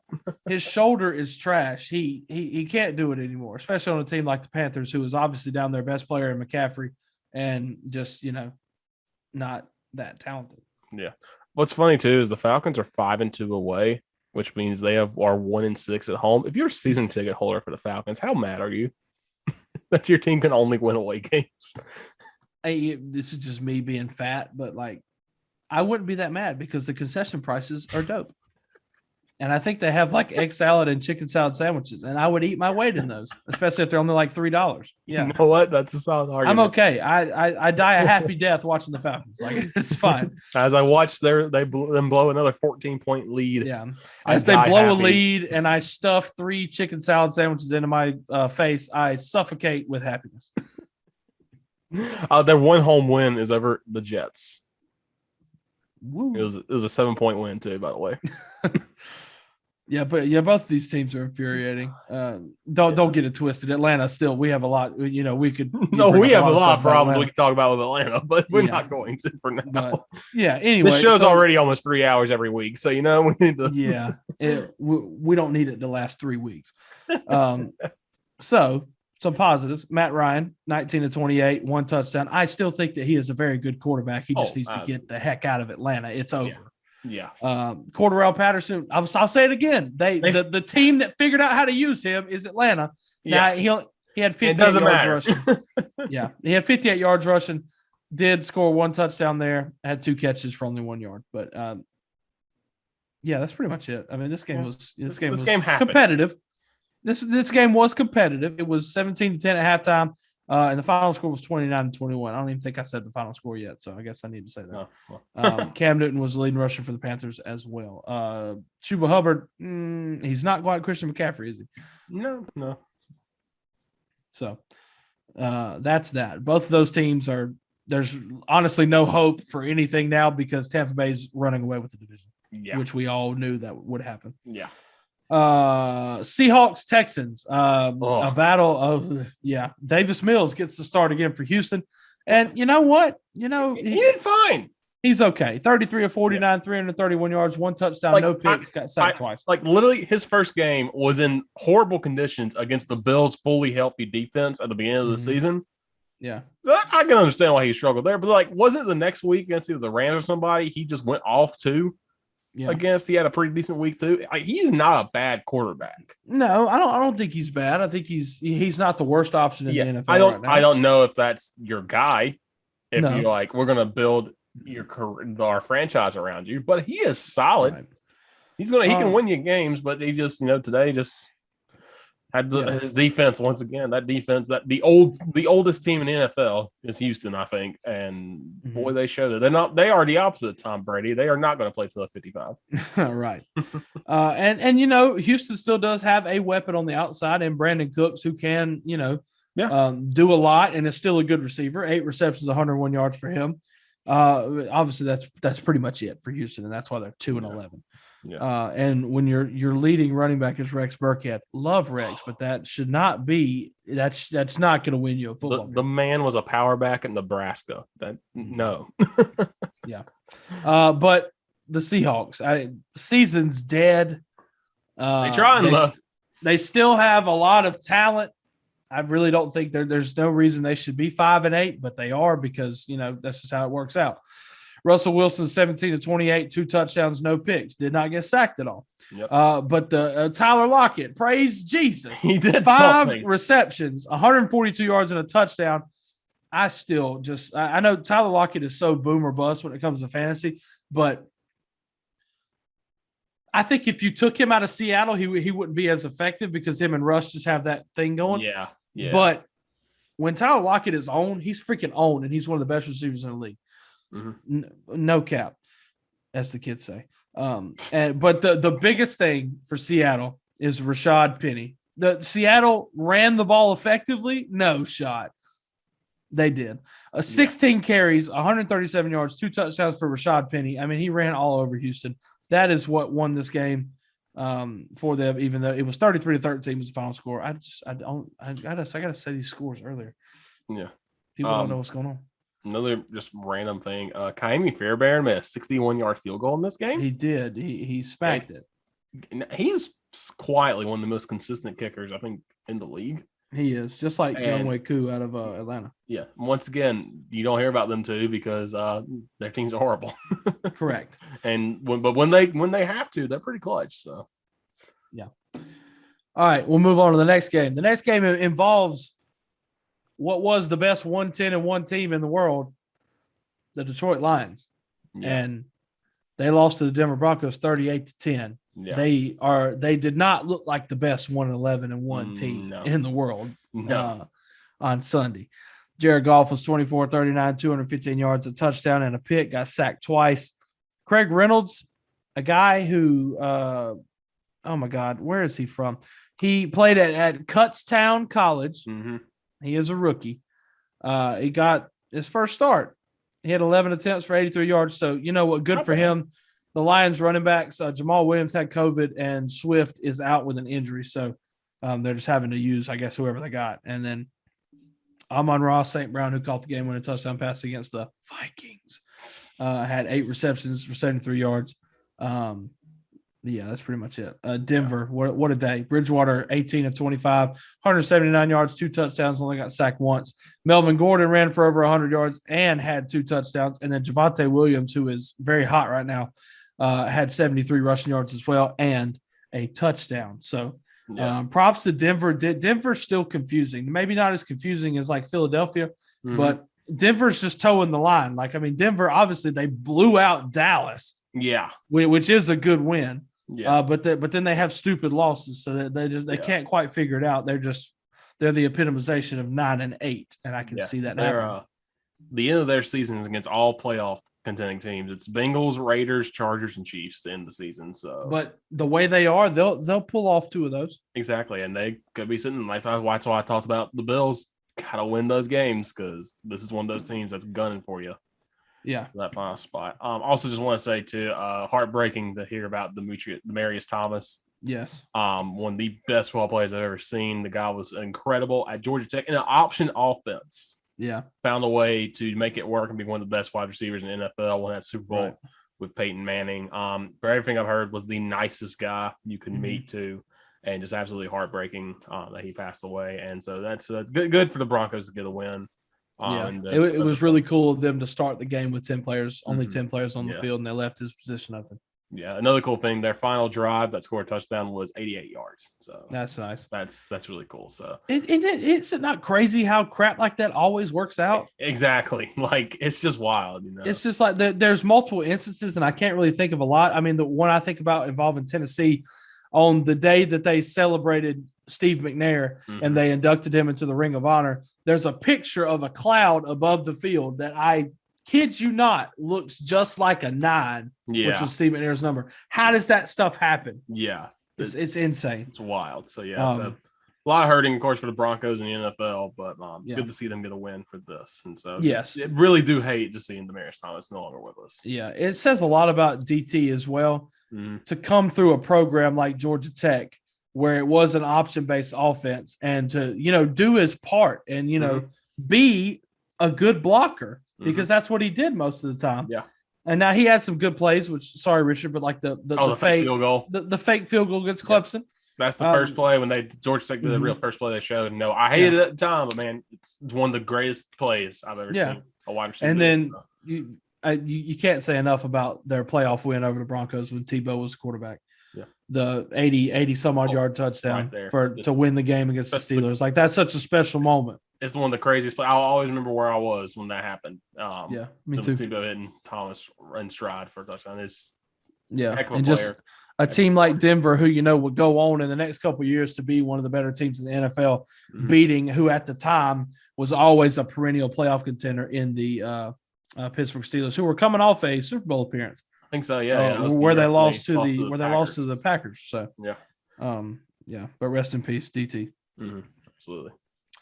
Broncos still alive as far as the AFC race. Now, obviously, Kansas City is heating up and has a 2-game lead. But the Broncos are 7-6, 2 games behind them, and 1 game behind the Los Angeles Chargers, who beat the Giants 37-21. The Chargers moved to 8-5. Justin Herbert went 23 of 31 for 275 yards and had 3 touchdowns. A big day.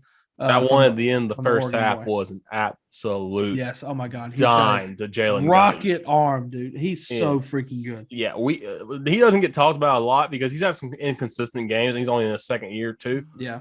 My goodness, this kid though in the future, if he wasn't in the same division as Patrick Mahomes, we'd be talking a whole lot more about him, for sure. I mean, once you move some of these old heads out of the league, i.e., like Ben Roethlisberger, and then when Brady finally does call it quits, like the guys, and even somebody like Stafford, who I still feel like has a lot of football left. Yeah. But some of these guys who have been around for a long time, once they move out of the league, like the face of the league, and some players competing for MVP year in and year out are going to be Justin Herbert, Joe Burrow, Kyler Murray. Those quarterbacks, they're all so special. Absolutely. And then Eckler ran for 67 yards and a touchdown for the Chargers. And Jalen Guyton, who was their leading receiver, 87 yards. Mike Williams was 6 receptions for 61 yards as well.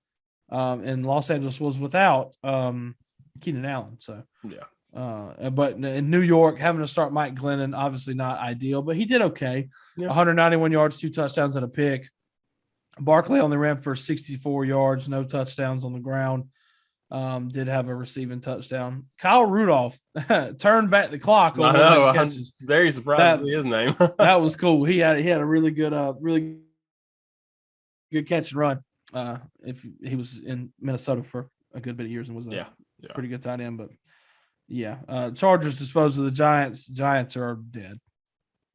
Yeah, it might be time to move on from everybody and just gut house in New York. Joe Judge's second year in the league. I think he's 10 and 15 overall. Like, it's just not even when you get Daniel Jones back.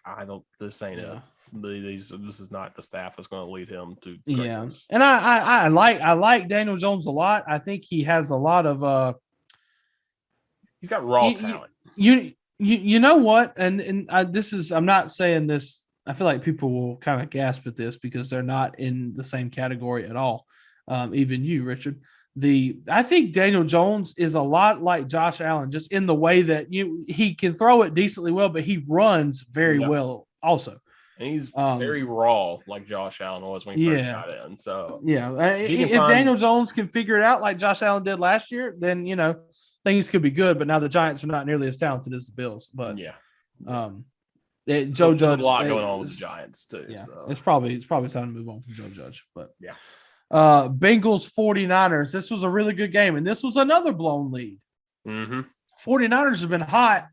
Bengals still needing a win to stay afloat in the AFC North and compete for that automatic bid to the playoffs. 49ers edged this one out in overtime, 26-23. This was a battle, man. Jimmy G, give him credit. He had a very good game. 27 of 41, 296, 2 touchdowns. He did get sacked 5 times. I think it was Mina Kimes that said, hey, in overtime, he became James G. Because he became a man.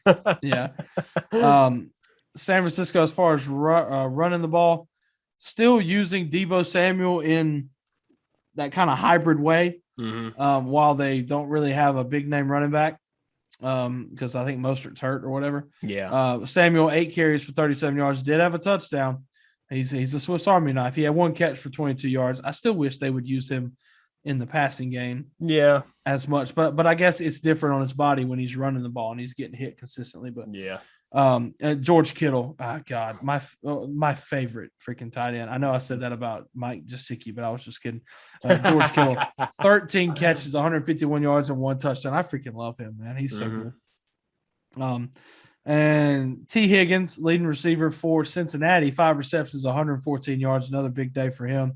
Jamar Chase had 5 receptions for 77 yards and had 2 touchdowns.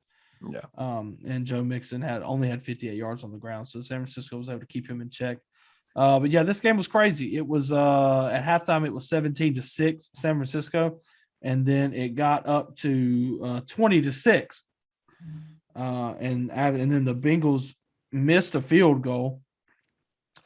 49ers punted back. Bengals took it down the field, scored a touchdown, and then they scored with like a minute and 19 seconds left in the game. And then the 49ers missed a field goal as time expired.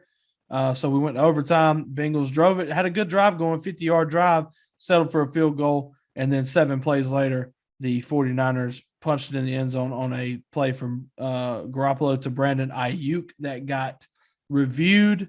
What footwork by Ayuk. It was beautiful. Wow. For him to keep his feet in, and he reached the ball over the goal line, and that was all she wrote. And now that win, and look, now that win for the 49ers and the win for the Buccaneers over the Bills is, something to the teams who are sitting at the top of the AFC. Like, obviously those are, what you want to see, because the Bengals and the Bills are both good teams. But this late in the season, as far as competing for seeds in the AFC, 2 losses that if you're a higher seed, you enjoyed watching. But and next we have talk about that one. Oh, Sunday Night Football. Aaron Rodgers, he still owns the Bears. I mean, absolutely. Now this was a good offensive effort from the Bears. They scored 30 points and 24 in the second quarter. They didn't do anything in the second half. That's why they lost. Yeah. Because the Bears were up 27-21 at halftime. Shocking, I know. But then, Aaron Rodgers did his thing and threw 4 touchdown passes overall, scored 45 points, and they disposed of the Bears. Aaron Jones, praise Jesus, good fantasy day. Only 5 carries, but he had 35 yards and a rushing touchdown. He also had 3 catches for 30 yards and a receiving touchdown. I'll take it. I'm fine with that. Justin Fields, 18-33, 224 yards, 2 touchdowns, 2 picks, got sacked twice, and Justin Fields was also their leading rusher with 74 yards. So, Packers still right up there in the fight for the 1 seed in the NFC, and a lot of that depended on the last game we're going to talk about, which is what I would love to see as the NFC Championship game this year. Rams, Cardinals, round 2 was amazing. Rams won this game 30-23. They put it on the Cardinals early. Kyler Murray threw 2 interceptions, did not have a passing touchdown, did not have a touchdown at all. Yeah. And that is not the recipe for an Arizona Cardinal victory. And on the other side, Matthew Stafford, 23 of 30, 287, 3 touchdowns. Yeah. That is the recipe for a victory. Cooper Kupp, once again, just proving that he is, God bless, he might be the best receiver in the NFL. Yeah. 13 receptions, 123 yards, and a touchdown for him. OBJ got a touchdown. He got it on the action. 6 catches, 77 yards, and a touchdown, and also Van Jefferson on a bomb from Matthew Stafford. 2 catches, 58 yards, and a touchdown for him. And Kyler Murray did fumble once, but he recovered it. But he did throw those 2 costly interceptions that led to the Rams and kind of pulling away in the third quarter. And of course, you got to talk about Aaron Donald. 5 tackles, 3 sacks, and a pass deflection. He was all on it.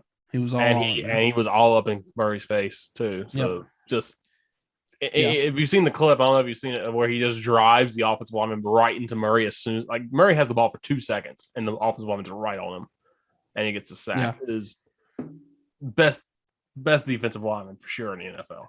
He is insane. I want to shout out Ernest Jones, linebacker from the Rams. He is a rookie out of South Carolina. Go Cox. And this kid, playing on a team with Muschamp, he didn't really experience much winning, but we knew that he was good last year, even only winning 2 games. He had a pretty good season. And now he's come into a big role with the Rams, and he is playing consistently. I think he gets starts, and he had an interception, one of those interceptions on Kyler Murray, and returned it 31 yards. So shout out to him. He's having a really good year. But this was a great game. Rams Cardinals round 3.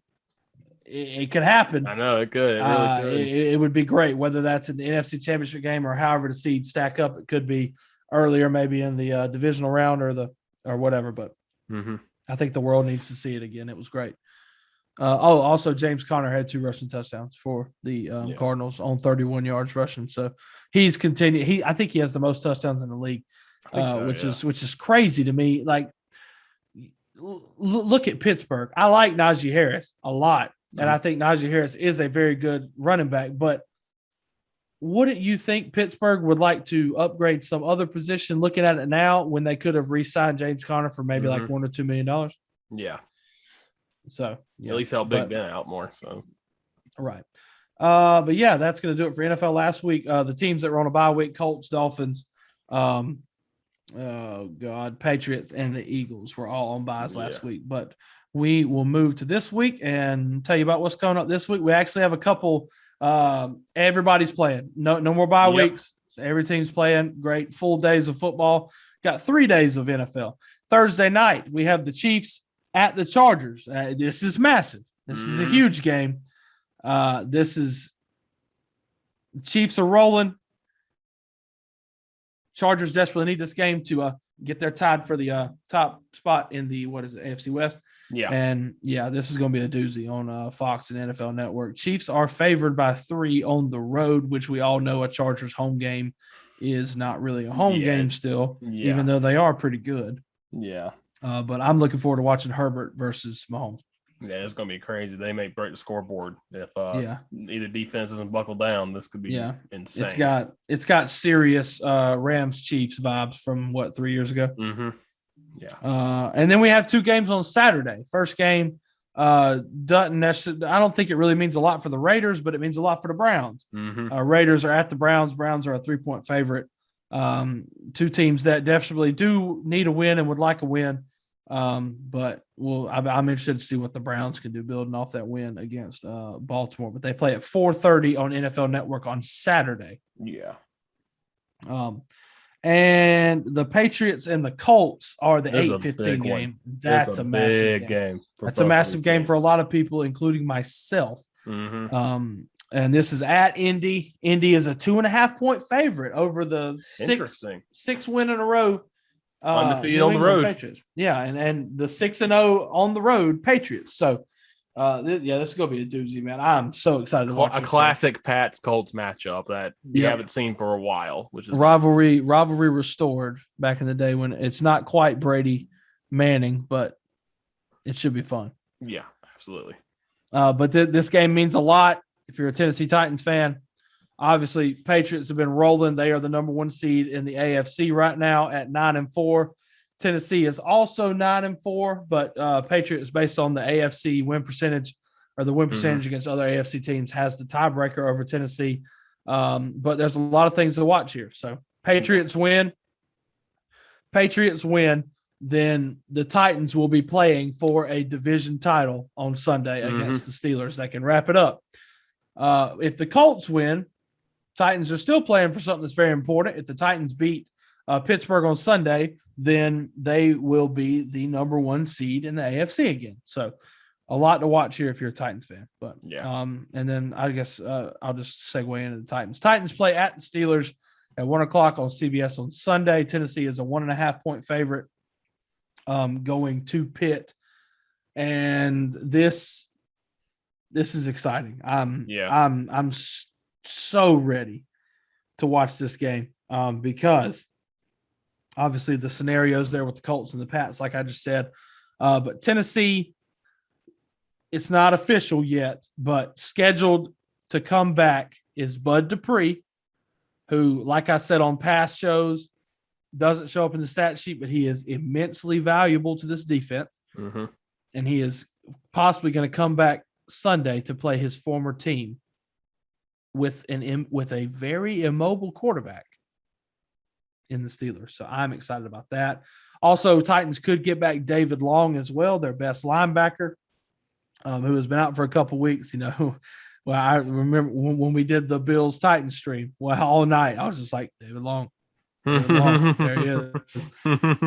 David Long's good. I would love to have him back. Plus, the Titans debuts of one, Zach Cunningham. I cannot believe Tennessee got him. Yeah. He was the leading tackler in the NFL last year on a Texans squad that he's obviously not happy with, and just it's obviously they're not good.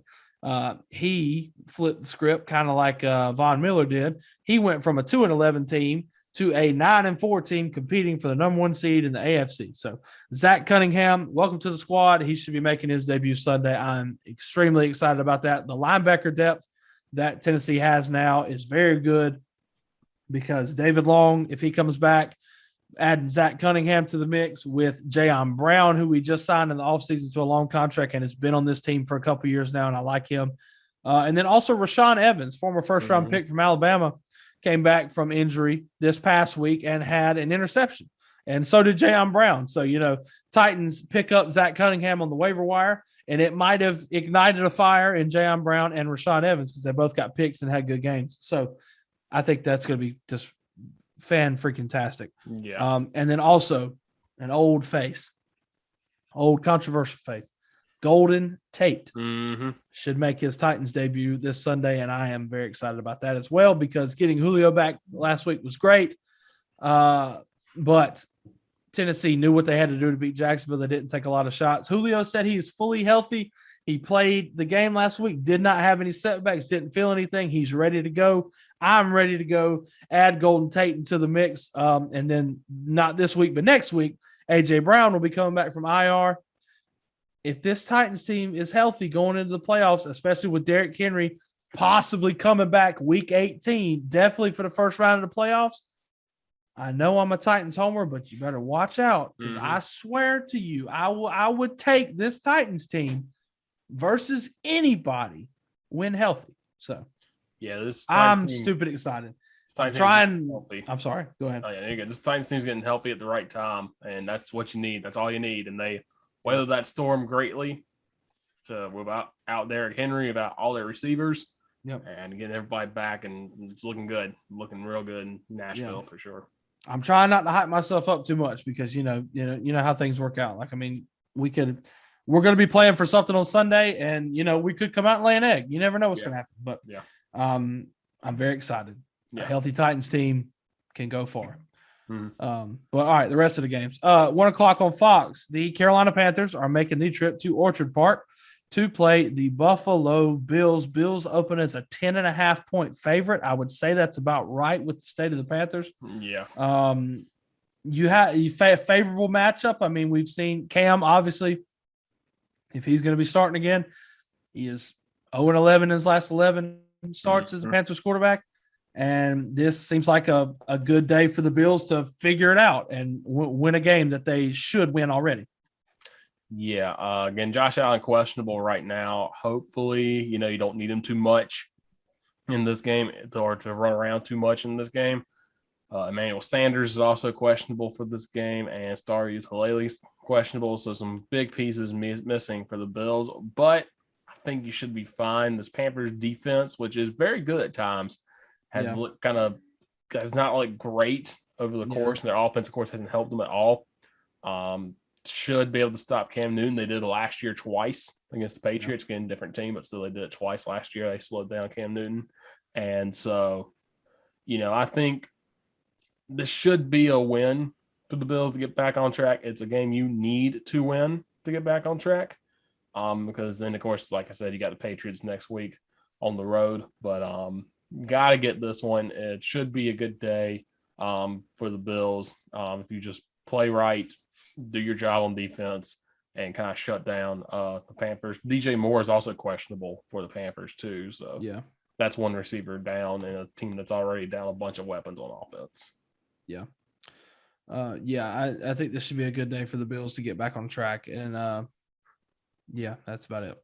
Yeah. Also 1:00 on Fox, Cardinals at the Lions. No shot. Sorry. Especially a Cardinals team scorned after losing a big game against the Rams.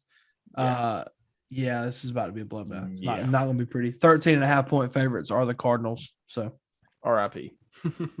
All right. The return of the second hottest team in the NFL that nobody's talking about, the Miami Dolphins, playing at home. against the lowly Jets. The Dolphins are 8.5-point favorites. Tua Tagovailoa is playing great. Jalen Waddle has emerged as, living up to his hype. The defense has come to life after being preseason best defense in the world. They figured it out, and they're playing really well. And they're playing a Jets team who sucks with Zach Wilson as a starter. Miami, don't screw this up. Yeah, I'm sorry, Richard. I know just everything. Miami, don't screw it up. I need them to lose. I know you do. But I don't want them to for the sake of Christian Wilkins. Facts. But yeah, no, Miami, don't lose this game. You cannot lose this game. Don't lose this game because I am going to be pissed off and I will laugh at you. Cowboys play the Giants at 1:00 on Fox as well. Cowboys, they're 10.5-point favorites. This really should not be a game, but it's probably going to be just because when NFC East teams play each other, it's always stupid for whatever reason. But Cowboys should win this game. I think they will win this game. Cowboys, blow it, please. Please lose. Please do it. I dare you. I dare you to lose. Washington playing the Eagles, the other two NFC East teams. This game has got stupid written all over it, man. It does. It still, at this point in time, means something, sort of. I think, there's 4 games left, and the Cowboys have a 3-game lead. I don't know all the tiebreaker scenarios. There's probably, I'm sure there's a scenario where Dallas can wrap it up this weekend, but this game still means something for both teams. It has stupid written all over it. It's going to be dumb. Philadelphia is a 4.5-point favorite. So, yeah, this is going to be weird. It's going to be a weird game. All right, 1:00, CBS.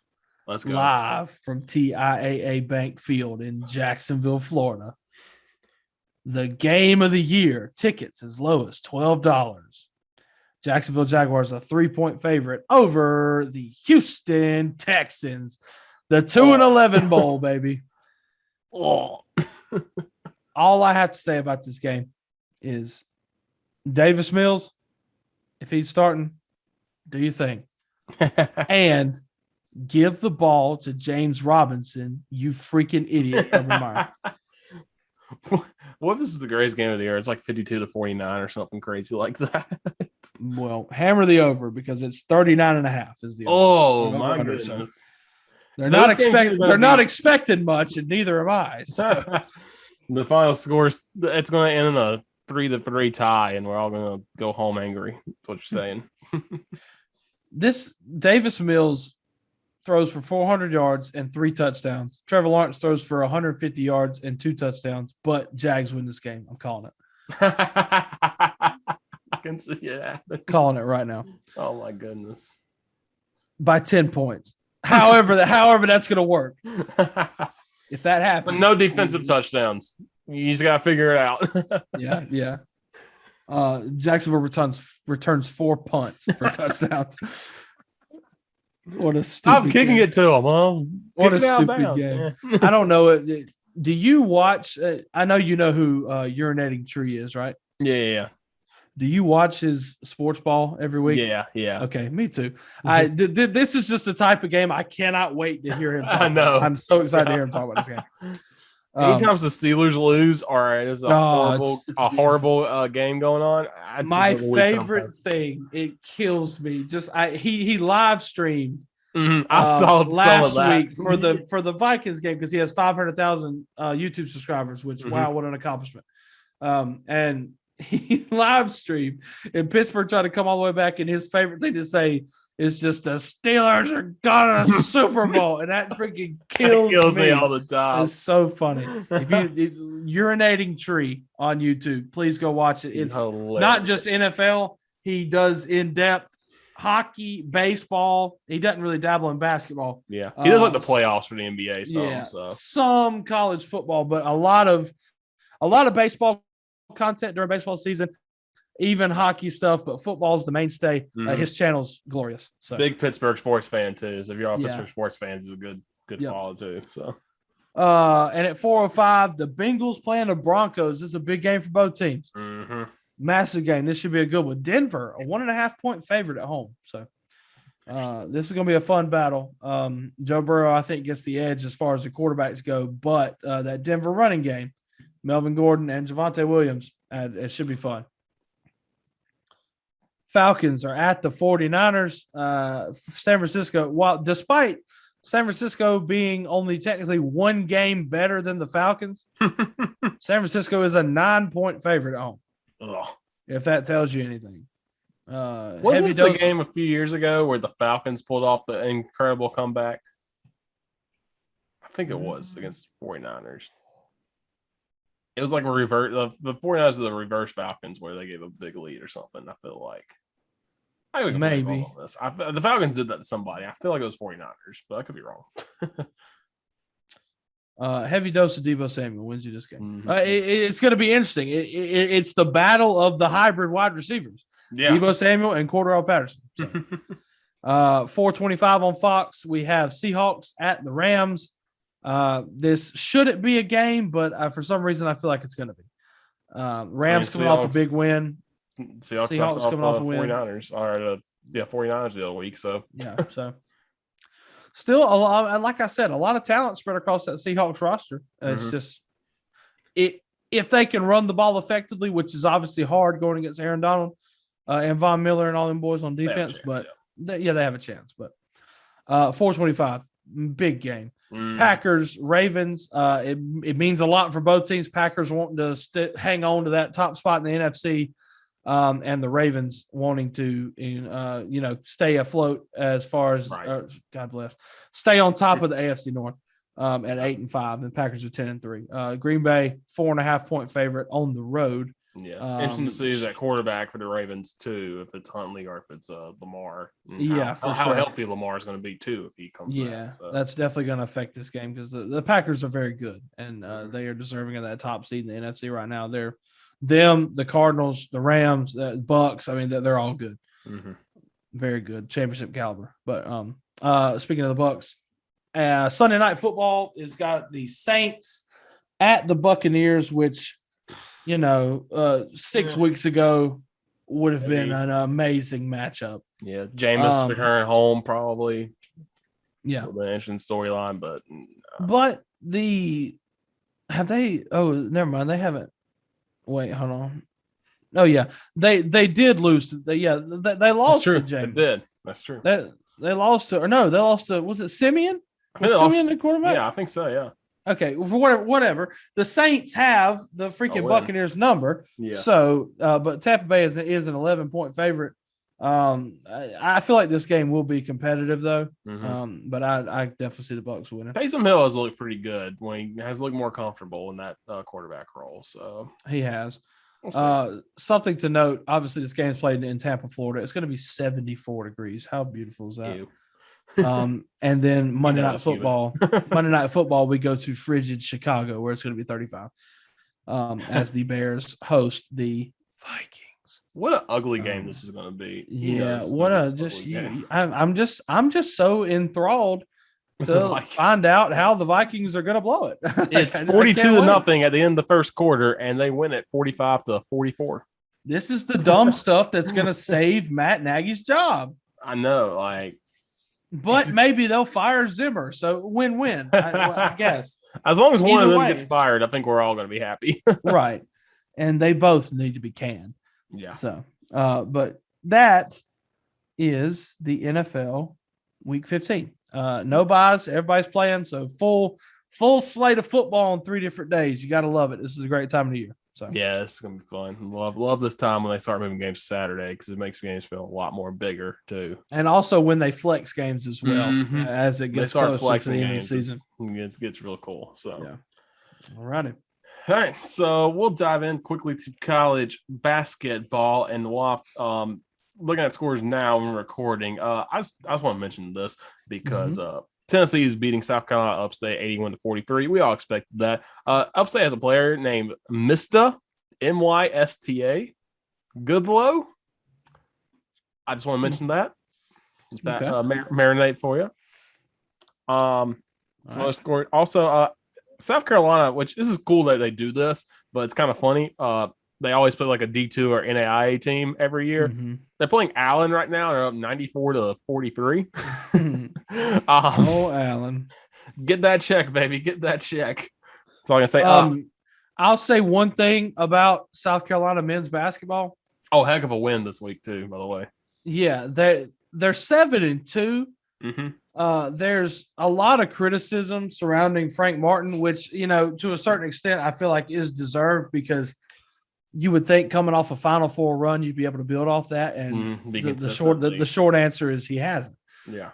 I still love him, and I think he's a great basketball coach. And while he is hard on these kids, he's that type of coach. Like, he's extremely hard on them, but they love him. Mm-hmm. So, and I don't think I've ever had any complaints, at least while he's been at Carolina, about any kind of that stuff. So he reminds me a lot of a Paul Johnson, where he's like very tough, but those kids love him. Yeah, and I think he's kind of like that. But yeah, they got a big win over Florida State. Played that game in Rock Hill too, which is kind of cool to see. Yeah. And I had a friend who was reporting on that game and said it was one of the best atmospheres they've seen for a basketball game. So hopefully they keep going back there. Maybe bring Clemson in there one year, bring South Carolina up there, bring Charlotte over there, do something like that. So just to say something quick about Florida State, they're a little bit down. They're not doing great. ACC as a whole is kind of down because Virginia hasn't looked great. Yeah. Really just been Duke, North Carolina, and Syracuse, kind of, but they lost to Georgetown. So and Georgetown lost to South Carolina. So go figure. Yeah. And also, right between the ACC, VMI is beating Wake Forest right now by 8. And Clemson just took a lead on Miami of Ohio with 7 minutes left in the game. That's fun.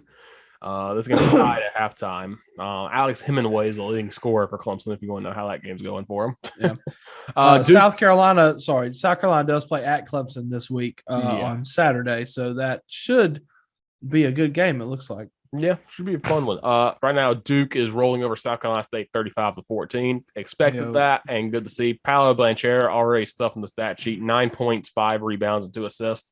Yes, sir. Good to see Duke back after that 2-week layoff to come back strong and not mess around with South Carolina State. On the women's side, South Carolina keeps playing these good teams and keeps getting wins. They knock off Maryland, come from behind to beat Maryland. Free throw shooting down the stretch gets them the win. And rebounding, heck of a game by this really good South Carolina team. Yeah, rebounding, or no, not rebounding. Free throw shooting, abysmal, but it did get them through it at the end. So props to them there. And then without Destiny Henderson as well, this is a big win over another top 10 team. That's 4 top 10 wins for this South Carolina Gamecock squad. Yeah.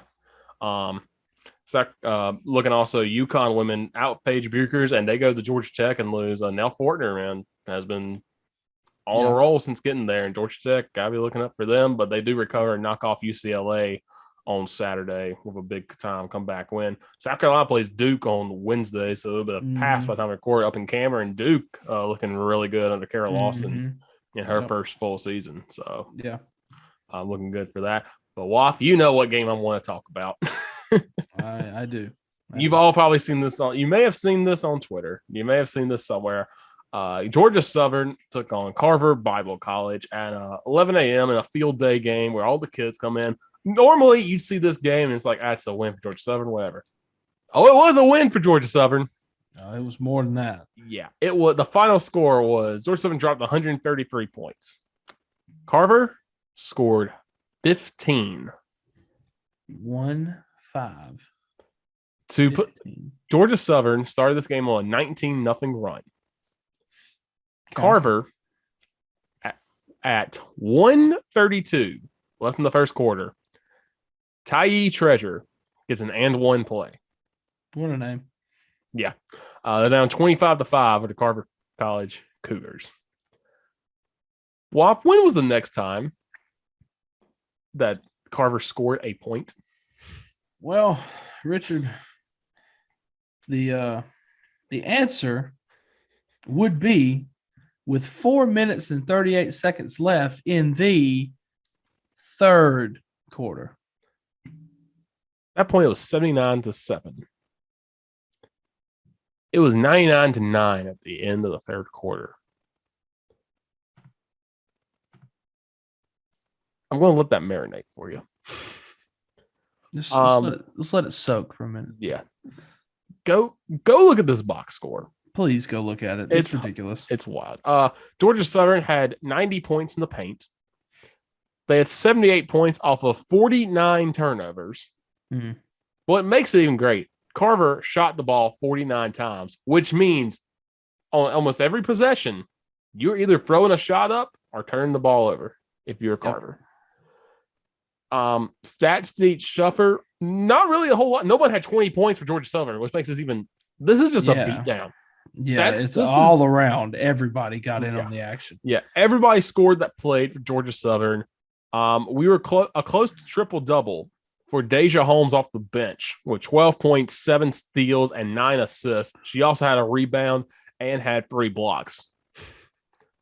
And she played 28 minutes. Yeah. This, Carver Bible College is a sketchy school anyway. Yes, it is. There's maybe 300 people that go there. They always play these games. You look for the athletics page, there's nothing there. Their men's team, also sketchy. They played Gardner-Webb. They played Kennesaw State. They played Liberty the other night. They go out and play these money games. I think that's how they support the school. Yeah. It's a sketchy school. It's very interesting to see, what exactly happens. I've been there personally, and it is I don't even remember what year it was, maybe like 2017. We played with Lander, and we went there for whatever reason. We went there. I still don't know. Yeah. And that led to some other things. There were, because we had a home and home with them, and we played them at home the next year, and they didn't get there on time. It got snowed out or something first. And then they're like, well, we don't have to play this because y'all are in the middle of conference. They're like, oh, we're going to play it. And it's like, okay. Yeah. And so we went there, and the gym is just like, it looks like an old Southern church gym. Mm-hmm. But it's not regulation. Yeah. Yeah. A regulation basketball court is what, 94 feet? Yeah. Isn't that what Jay Billis' segment's called? Mm-hmm.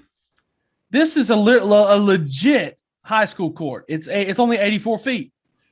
I was in pregame. I was throwing up half court shots, and they were 3-pointers.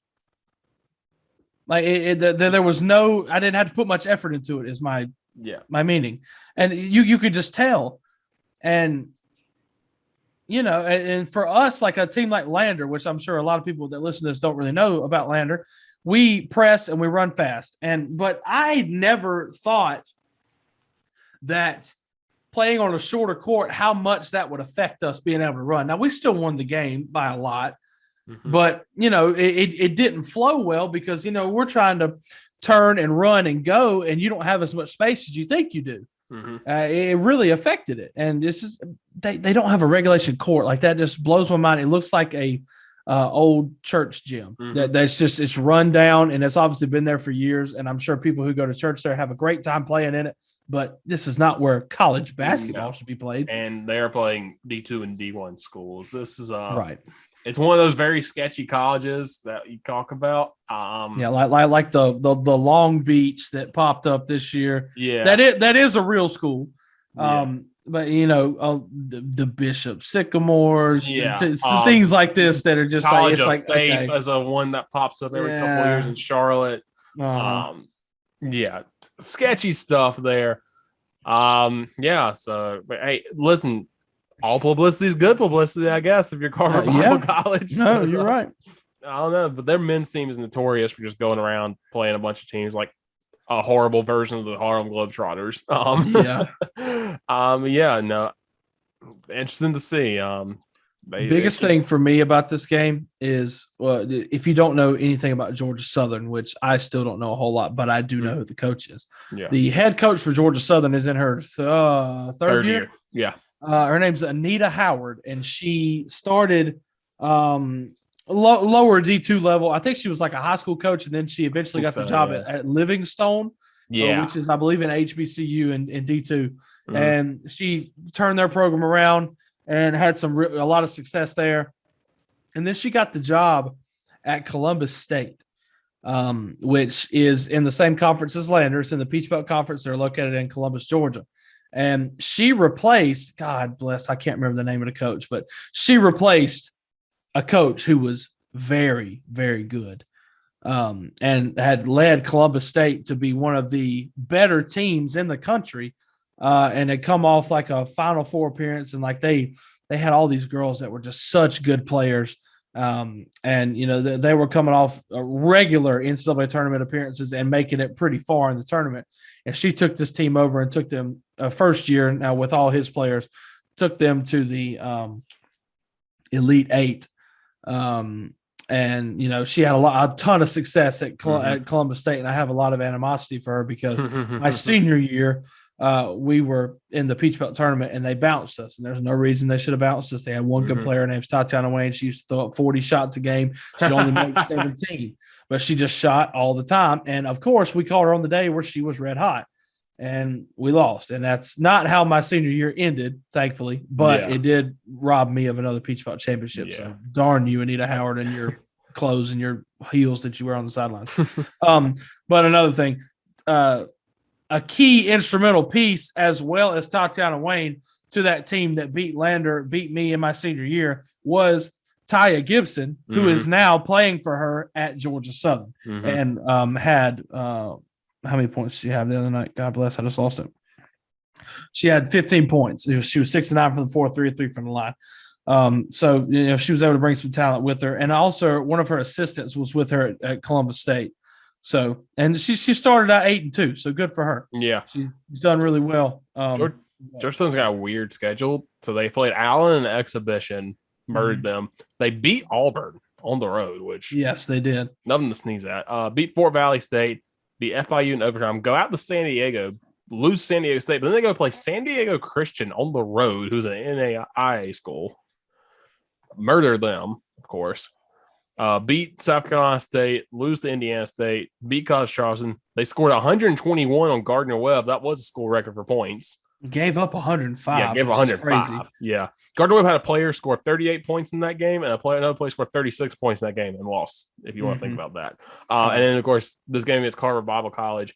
This is the second highest attended game in school history at Georgia Southern, too, which is wild. Like, say all those kids in there. Freaking field day games, man. Yep. 2,600 people were there for that game. So those kids got a show. They got an absolute show. They play Kennesaw State next, which will be interesting to see. It's like when and Anita Howard knows this from being at Columbus State, but it's like when Columbus State, who is also right there near, what is it, Fort Bragg? Yeah. Not Fort Bragg, no, Fort Benning. Fort Benning. Yeah. Out there in Columbus, and they a couple times when we played them at Columbus, it was military day, and they just had all these freaking military people there who obviously don't normally come to games, but it just adds the attendance. There's 2,500 people in this arena, and they're military people. They're great at coordinated shouting, I guess let's call it, and it's a crazy environment. I'm just like, of course, when we come to town, this is what you got. And I think the last time they had military day, we freaking lost. And that was the game that my Leah tore her ACL. So, I freaking hate Columbus State. They do not like Anita Howard at all. So, screw Georgia Southern. Oh, man. Oh. Now we've gotten that out of the way. Yeah. But props to them. I mean, they're 8-2, but screw them. Yeah. We'll go to college football now. And before we wrap up, Army-Navy was this past weekend. Another instant classic. Way too much passing for my liking. Dang it. There was a lot. There was surprisingly a lot. Yeah. Army used the play action pass, and Navy was running out of the shotgun a lot. But it worked, and Navy won the game 17-13. To upset Army. Again, we tell you, the records don't matter when those two teams play, and Navy big time win. This is a team that was falling apart at the beginning of the year, and Ken Niumatalolo, props to him for keeping them together and to get that win. And I don't know if this is his final year. I don't know what's going to happen with him, but that's a big time win to get. The craziest play was on that fake punt. If you haven't seen it, Diego Fago, who's like their best player for Navy, catches it off as the up back, and he catches the snap. But apparently he didn't know the play was happening. The long snapper just saw there was an opening on the left side of the defense and just said, okay, and just threw it back to Diego Fago, and he ran and scored. So that's wild play, and that kept the game-winning drive alive for Navy. And then, of course, Fago made a big-time stop on 4th and 2 to get the win for the midshipmen. So crazy game. another instant classic between those two as well. Always a great atmosphere. Again, bucket list item for sure. Yeah. And FCS playoffs, we got to talk about this because there was an upset in the FCS playoffs. The defending champion, Sam Houston State, no more. They lose to the Montana State Bobcats. Oh, I didn't even know that. Yeah, they lost bad. I honestly forgot that was going on. I was watching Friday night. I watched James Madison in Montana, a little bit of it. Yeah, James Madison. I forgot about the other ones. Yeah, James Madison beats Montana 28-6, but Montana State rolls over Sam Houston 42-19. This game was 21-0 at one point. Yeah. Quarterback Sam Houston, Eric Schmid still had a good game. 354 yards passing, 2 touchdowns, but still had 3 interceptions. Yeah. For him. So the Bobcats go on the road. Mellett, the quarterback, just goes 6 of 11 for 165 yards and 2 touchdowns. But Ifanzi, their running back, 24 carries for 105 yards and a touchdown. Montana State got up 28-0, at one point in this game and just didn't look back. So 3 turnovers forced. Just a great job of Montana State to upset the number 1 seed in the playoffs. Sam Houston State on the road. Other games, North Dakota State rolls over ETSU 27-3. If you love the triple, it's like the North Dakota State doesn't run the triple option; they just run power running. Yeah, and it is beautiful. If you like a power eye pro style game, both of these teams have it for you. And North Dakota State just ran like A gap runs all day and pulled away 27-3. And then another upset on the road. South Dakota State knocks off Villanova 35-21 on the road. Big time win for the Jackrabbits, who I believe had some players hurt, but ended up winning this game. Their starting quarterback was Chris Oladukan. Oladukan, yeah. I don't know how to say his name. Who's been there for forever, it feels like. Had a pretty good day as well to get in. So now your semifinals are, I believe, JMU at North Dakota State. That's going to be a bowl game. That is a national championship rematch from multiple times, right? Yeah, they played each other multiple times. I think 3 years in a row they did. Yeah, that's going to be fun. And then South Dakota State and Montana State. There could be some snow in that one, which makes me excited. Yes. Yeah. Very excited for that one. But now we're gonna get to our favorite part. It's bowl season. That it is. It's a wonderful time of the year, and we're gonna kind of go quickly through all of these bowl games as quick as we can. We'll talk a little bit about them, and of course, talk about the major ones, the kind of smaller ones, and just some interesting matchups in these. So we start December 17th at noon. You just get off work early, and just go watch this. Middle Tennessee and Toledo in the Bahamas Bowl, the unsponsored Bahamas Bowl. I will gladly sponsor it. What a way to start the freaking bowl season, because this game I feel is always crazy. It always delivers. First of all, the atmosphere there is crazy because there's like no rules. Yeah, absolutely not. I think you can open carry like beer and stuff in. Yeah, you can bring in your own stuff. As long as you bring it to the armed guards that are standing there with machine guns, you're good to go. Yeah, I mean, if you're just a good old boy from Toledo, Ohio, and you get your boys out and you both come in with you and your boys come in with a case of beer each. I mean, what a day. Yeah, people were walking on the track on the sideline of those games years ago. It's just wild. And of course, it's had some good games. Central Michigan, of course, a few years ago, almost completed that crazy comeback. Yeah, against Western Kentucky. And then lost on the 2-point conversion. It's a wild game. Eastern Michigan had a big time win down there one year. Just a lot of fun usually when this game is played, and just get ready to start it off. Also on Friday, this game is exciting. I'm really excited for this one. 6 o'clock is Northern Illinois and Coastal Carolina in the Cure Bowl in Orlando, Florida. Northern Illinois went from 0-6 to the MAC champions. And this year, Coastal Carolina 10-2. Had a great season again. Not as great, of course, as last year when they went undefeated, but still a good season for them. And this should be a heck of a game between these two teams.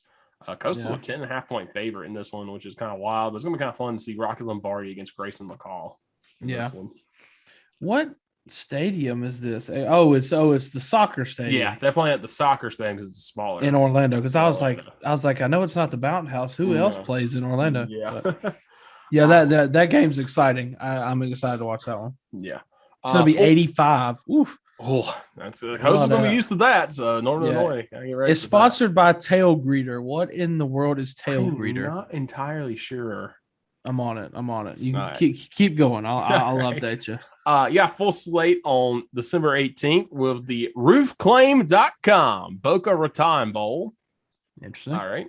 At 11 a.m. between Western Kentucky and App State. These two teams are going to break the scoreboard. Bailey Zappi, quarterback for Western Kentucky. You have Chase Bryce, quarterback for App State. This game's going to be insane. I was at FAU Stadium. The over-under in this game is 67.5. It's going to be wild.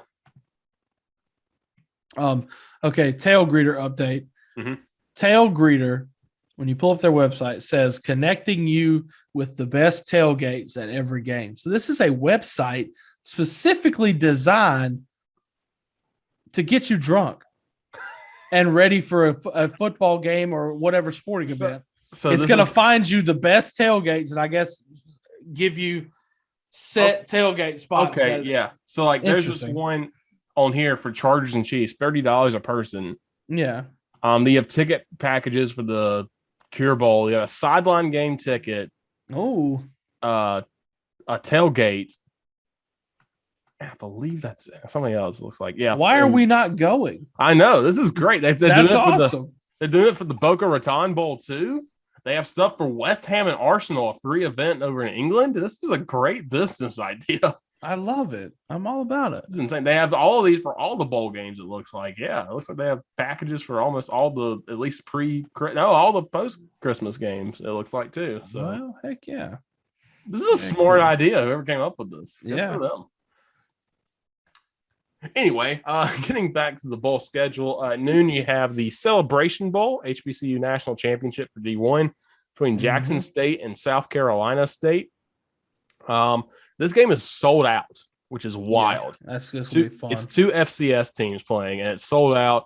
This is a game a few years ago where tickets were $5, and they had 18,000 people in Mercedes-Benz, and now it's going to be sold out. You can say all you want about Coach Prime, Deion Sanders.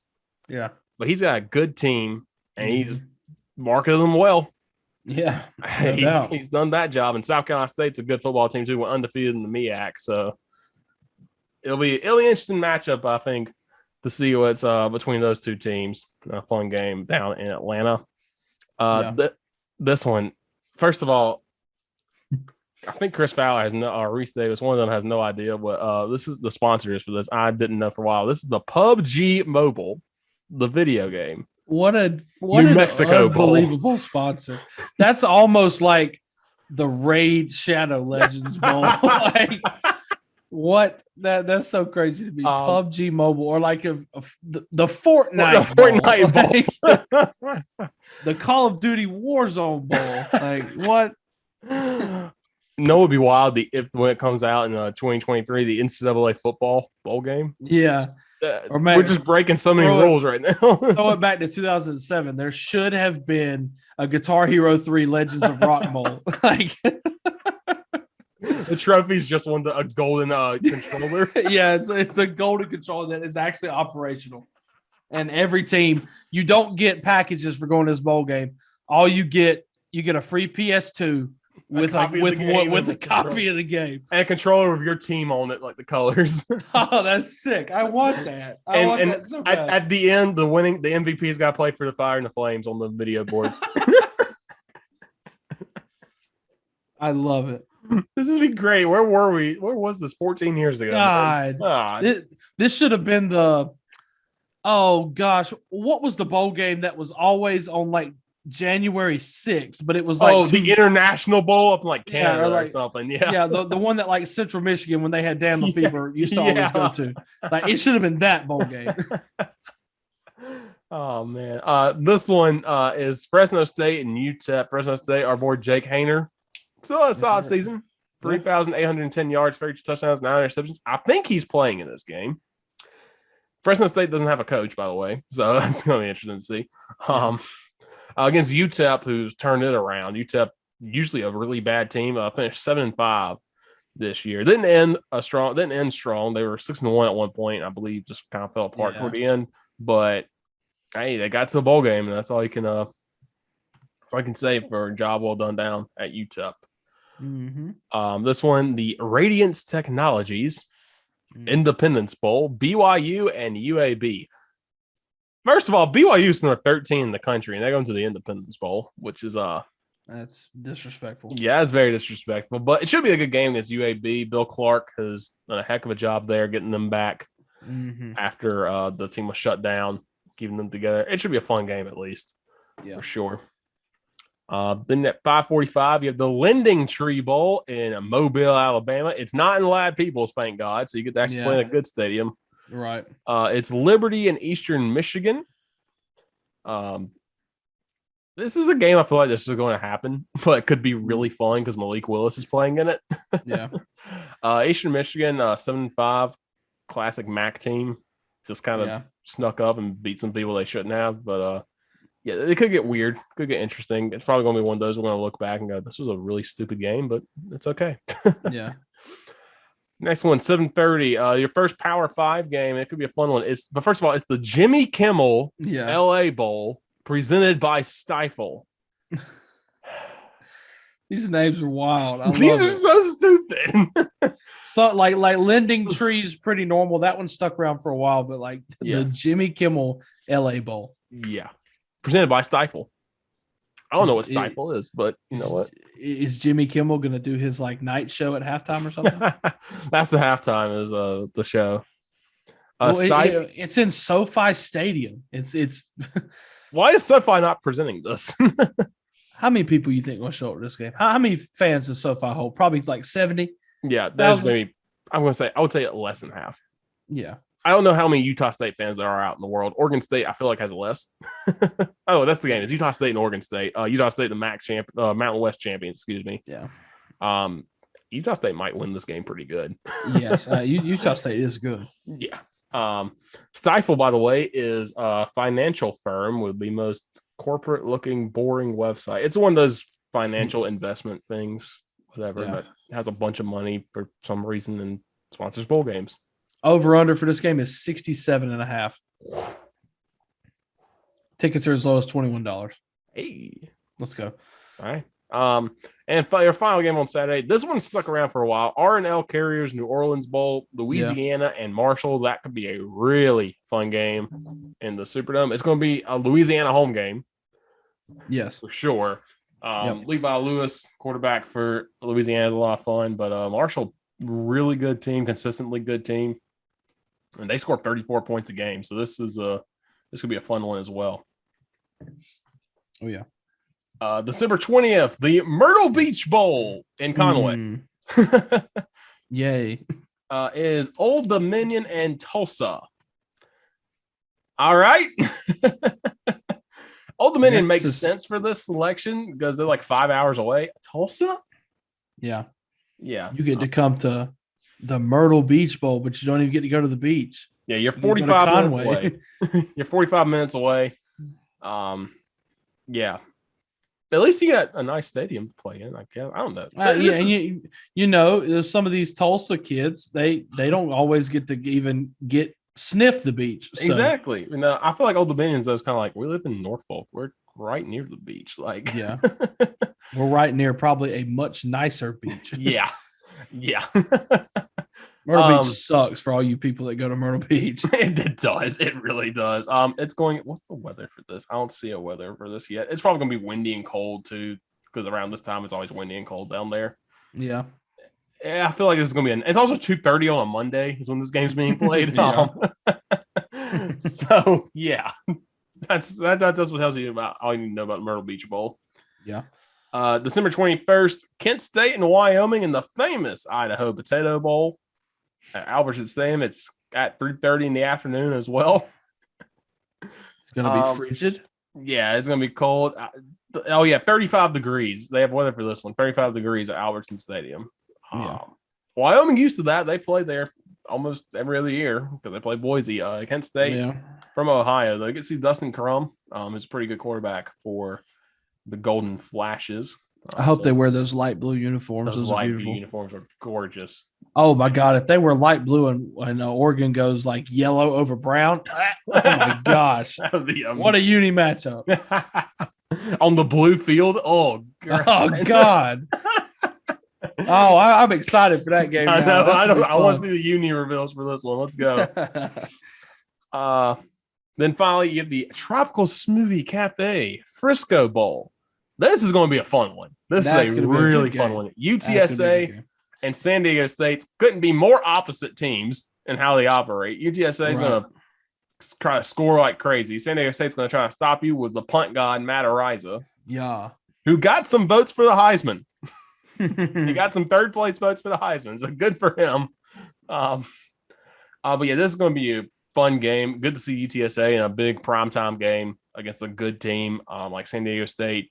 And hopefully, we can see both these teams go at it again. Two entirely different types of offenses, but could be a lot of fun. Yeah, see that one. December 22nd, the Lockheed Martin Armed Forces Bowl. How did Missouri get to a bowl game? Because they beat South Carolina. Well, their rewards, they got to play the troops. They play Army in this one. Army's going to beat them. Yeah, it's always fun to watch, teams who are not used to the option, which is a lot of teams, but especially like an SEC team like Missouri, see how they can handle the option attack with Army. Every time Army plays a Big Ten team, for that first quarter, there's just pure panic in everybody's eyes. Yeah, hilarious. Like when they almost beat Michigan. I just remember when they almost beat Oklahoma. That too. And took them to overtime. And Army had the ball 4 times that entire game and almost won. Yeah. They just couldn't stop them on defense. That's the only reason Army lost. But yeah, no, this is going to be. I think it was a few years ago. Army played somebody. I think it was San Diego State, and everybody was like, "Oh, it's going to be a close game." And I think Army got up 35-0 at halftime. Yeah, and it was like, "Oh my God." This is going to be a fun game because obviously Army runs the ball a lot, but so does Missouri. And they do have Tyler Beatty in the backfield who has 1,600 yards. It's his last game in college. So it will be fun to see how he goes out and see if he can eclipse, like if he has a big day and eclipse 1,800 yards. Yeah, interesting to see.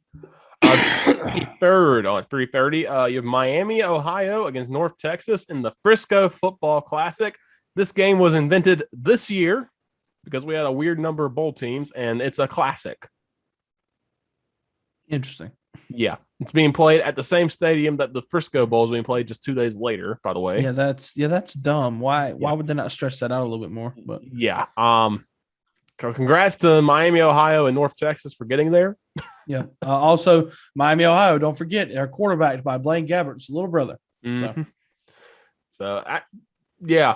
This will be a football game that will be played. So go watch it. Another bowl game that is sold out. The Union Home Mortgage Gasparillo Bowl, UCF and Florida. There's going to be at least 4 fights in this game.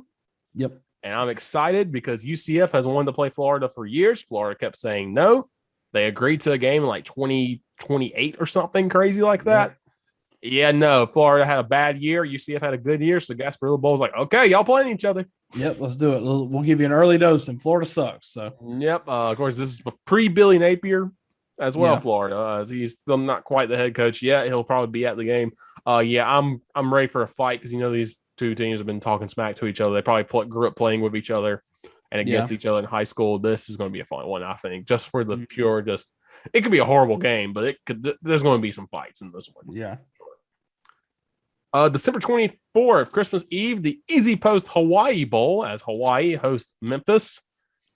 This is at Hawaii. This is at the University of Hawaii's campus because, of course, they tore down the Aloha Stadium because it was horrible. Yeah, it's awful. They tore it down, and so now you get to see Hawaii basically gets another home game, which is nice. Hawaii didn't have fans for half the year because COVID was really bad out there, so it's good just to get them to get the one more game in front of their home fans too. Yeah. I can say Memphis has been so up and down. They got that win over Mississippi State, controversial, but they've just been so up and down this year. Has been Memphis. So try to go out with a win. Right. Christmas Day. Yeah, Christmas Day bowl game at the Crampton Bowl, Montgomery, Alabama. At the Taxac Camellia Bowl, Georgia State and Ball State at 2:30 in the afternoon. Where else would you want to be on Christmas Day, Waff? I literally was thinking the same thing. Where else would you want to be? Would you want to be at home opening presents? No, I want to be at the Crampton Bowl. Exactly. Yeah. And what's the weather predicted for this? I haven't had the weather yet on here. Watch it be really cold and rainy or something. Just everybody's miserable. But yeah. Yeah, this game will be interesting. But yeah, cozy up by the fireplace and watch the Camellia Bowl with your friends and family. Yeah. December 27th, the Quick Lane Bowl up in Detroit. This is a game I would never want to go to, I feel like. Yeah. It's Western Michigan and Nevada. So it's going to be, I think, going to be a pretty fun game. Remember, Western Michigan beat Pitt. Western Michigan beat Pitt, and Carson Strong for Nevada is not playing because he is preparing for the NFL draft. So that's disappointing. At least Western Michigan gets basically a home game. Yeah, and that's why Western Michigan is also a 4.5-point favorite. So yeah. Is that 11 a.m. Eastern? That's 10 a.m. Central Time. Oh, why? Tickets are as low as $8 for a reason. Yeah. Yeah. Would you rather go to the Crampton Bowl or Detroit? Crampton Bowl. Crampton Bowl, yeah. At least Crampton Bowl, I'm going to the game and getting out, I feel like. Here, yeah. I'm going to go to Detroit, and I'm like, maybe I'll try to make a weekend of it, and then bad things happen. Yep, it's not good for anybody. It's like going to a Pistons game. It's not good for anybody. Exactly. Also on December 27th that afternoon, Boston College and ECU at 2:30 in the Military Bowl at the Navy Marine Corps Stadium. Well, props to ECU for getting the 7-5, and they were close to beating some teams. Almost beat South Carolina, of course, and played some other teams close in the American. They played Houston close, played UCF close. So this is a team Mike Houston has got an extension from them because he's got them back in the right direction. It's their first bowl game since Ruffin McNeil got fired. So the curse might be over. Yeah. Boston College kind of fell apart with the injury to Phil Dracovic. So interesting to see them, how they respond in this game. I just remember a few years ago, Navy played Virginia in this bowl game, and Navy beat the tar Virginia like 45-0. So right. That's all I can think about when I see this game. December 28th, now you're starting to get into, we have a game every day, or multiple games every day. Auburn and Houston in the Birmingham Bowl. This is a big-time game for Houston to kind of show, for Dana Holgerson, to kind of show some people like, hey, we took Cincinnati to the limit for a bit, and let's go beat a Power 5 team. Get Auburn without Bo Nix. He's transferring out. That's South Carolina. That's who you should have gotten. I'm just saying. Shut up. He's undefeated against Nick Saban. Shut up. He's undefeated against Nick Saban. Shut your mouth. Bojangles sponsorships right there too, by the way. Just saying. Yeah, that's true. Anyway, Birmingham Bowl. All I can think about is that thread about the time South Carolina went to the Papa John's Bowl against UConn, and it was disgusting. And UConn. All right, that's two statements in a row that have pissed me off. Stop. That game sucked. It was in Birmingham, and it was like 15 degrees. And raining. And we lost to UConn. God bless, man. They ran out of Papa John's pizza. Papa John's. It's so bad. We lost 20-6. I'm not getting into it. Let's move on, please. Clayton Tune, the quarterback of Houston, should have a field day in this one. Auburn's probably gonna have a bunch of people opt out, and so we'll see what happens in this one. Yeah. The Serve Pro First Responder Bowl, Air Force and Louisville. Air Force is going to run all over Louisville. Yes. Louisville has Malik Cunningham, and that's about it. Yeah. And you know that is it. That is the bottom. It's over. Yeah. And again, after Malik Cunningham, nothing. This is going to be one of those games where you're going to see Louisville's eyes get real big in that first quarter, the first time they see a triple option play. Yeah. So, interesting to see how they respond to that. Louisville's picked to win this game, but I'm not sure. I've always respected Air Force just because they run the option, but they'll also like pull out the power eye, and they'll pull out the Maryland eye and the wishbone. Like they'll do a bunch of. And then sometimes they'll just drop back and pass. And like, what is going on with this team? Yeah, like I love that. Yeah, quietly went 9-3 this year. They're a very good team. Yeah, they were right there. They were right there in it for the Mountain West, and we talked about it before. But that game against Nevada, that was a heck of a ball game this year. Late night, Pac-12 after dark, eat your heart out. Mountain West after dark, that's where it's at. Yeah. Next game, this is going to be a big one. AutoZone Liberty Bowl between Mississippi State and Texas Tech. Mike Leach back against Texas Tech for the first time since he left there. This one's going to be no defense at all. The over-under is 59.5. Will Rogers versus Henry Colombi, who hasn't looked great as quarterback. He had to come in and kind of step in after an injury. But still, both teams averaging 30 points a game. Yeah. And this game is going to be insane. I think they're going to break the scoreboard in this one. It could also get real weird real late because it's a Mike Leach coach team. So, yeah. 8 o'clock, the San Diego County Credit Union Holiday Bowl. Fun. UCLA and NC State. This is going to be a lot of fun. First of all, it's being played in Petco Park because, again, Qualcomm Stadium is no longer there. Stupid. So we're playing in a baseball stadium. Again, with this option available, why does San Diego State have to drive 2 hours away to play home games? Yes, but football games in baseball stadiums suck. Yeah, we get except Duke versus Indiana in the Pinstripe Bowl. There are 4 of them in a row in bowl season. Yes. But it's going to be weird. Dorian Thompson-Robinson, again, going to throw 4 of 16 for 400 yards and 4 touchdowns. You got Dennis Leary, who's coming back, Devin Leary, who's coming back next year for NC State. Yeah. That's big for them. Of course, Zach Charbonnet as well at running back for UCLA. This is going to be a crazy game. And I think this is a game where NC State can prove they're going to take a step forward. Yeah. Good year. NC State, again, always guaranteed 4 losses, and they're 9-3. So, yep. Over 60. Ooh, that's going to be a crazy game. And then finally, at 10:15 on a Tuesday night, I know what you want to watch is the guaranteed rate bowl from Chase Field in Phoenix, Arizona, between West Virginia and Minnesota. You know it. I'm all about it. Low-key going to be fun. Tanner Morgan versus Jarrett Doge. However you say his name. I think it's Daggy. I think it's Doge, like the Husky meme. It's funny. Fair enough. Props to Neil Brown for getting West Virginia back to a bowl game because West Virginia was bad for a while. And got back to a bowl game again. Tanner Morgan, not a great season, but can go out with a pretty good game here. Yeah. December 29th, wake up early at 11 a.m. It's the Wasabi Fenway Bowl. Is it just like Wasabi as a whole, or is it a company? A company just named Wasabi, or are they just going to have the free sauce. wasabi? They're going to have wasabi samples for everybody at the stadium. Everybody's going to be feeling a deep burn in the back of their nose as they're watching this game. That deep burn you feel is Virginia football and wasabi. Okay, there is a company called Wasabi. What is this? It's like a tech company. But Why it's is it called Wasabi? I don't know. The logo is green, and the logo is green. Yep, this is it. The Wasabi Fenway Bowl. Okay, sure.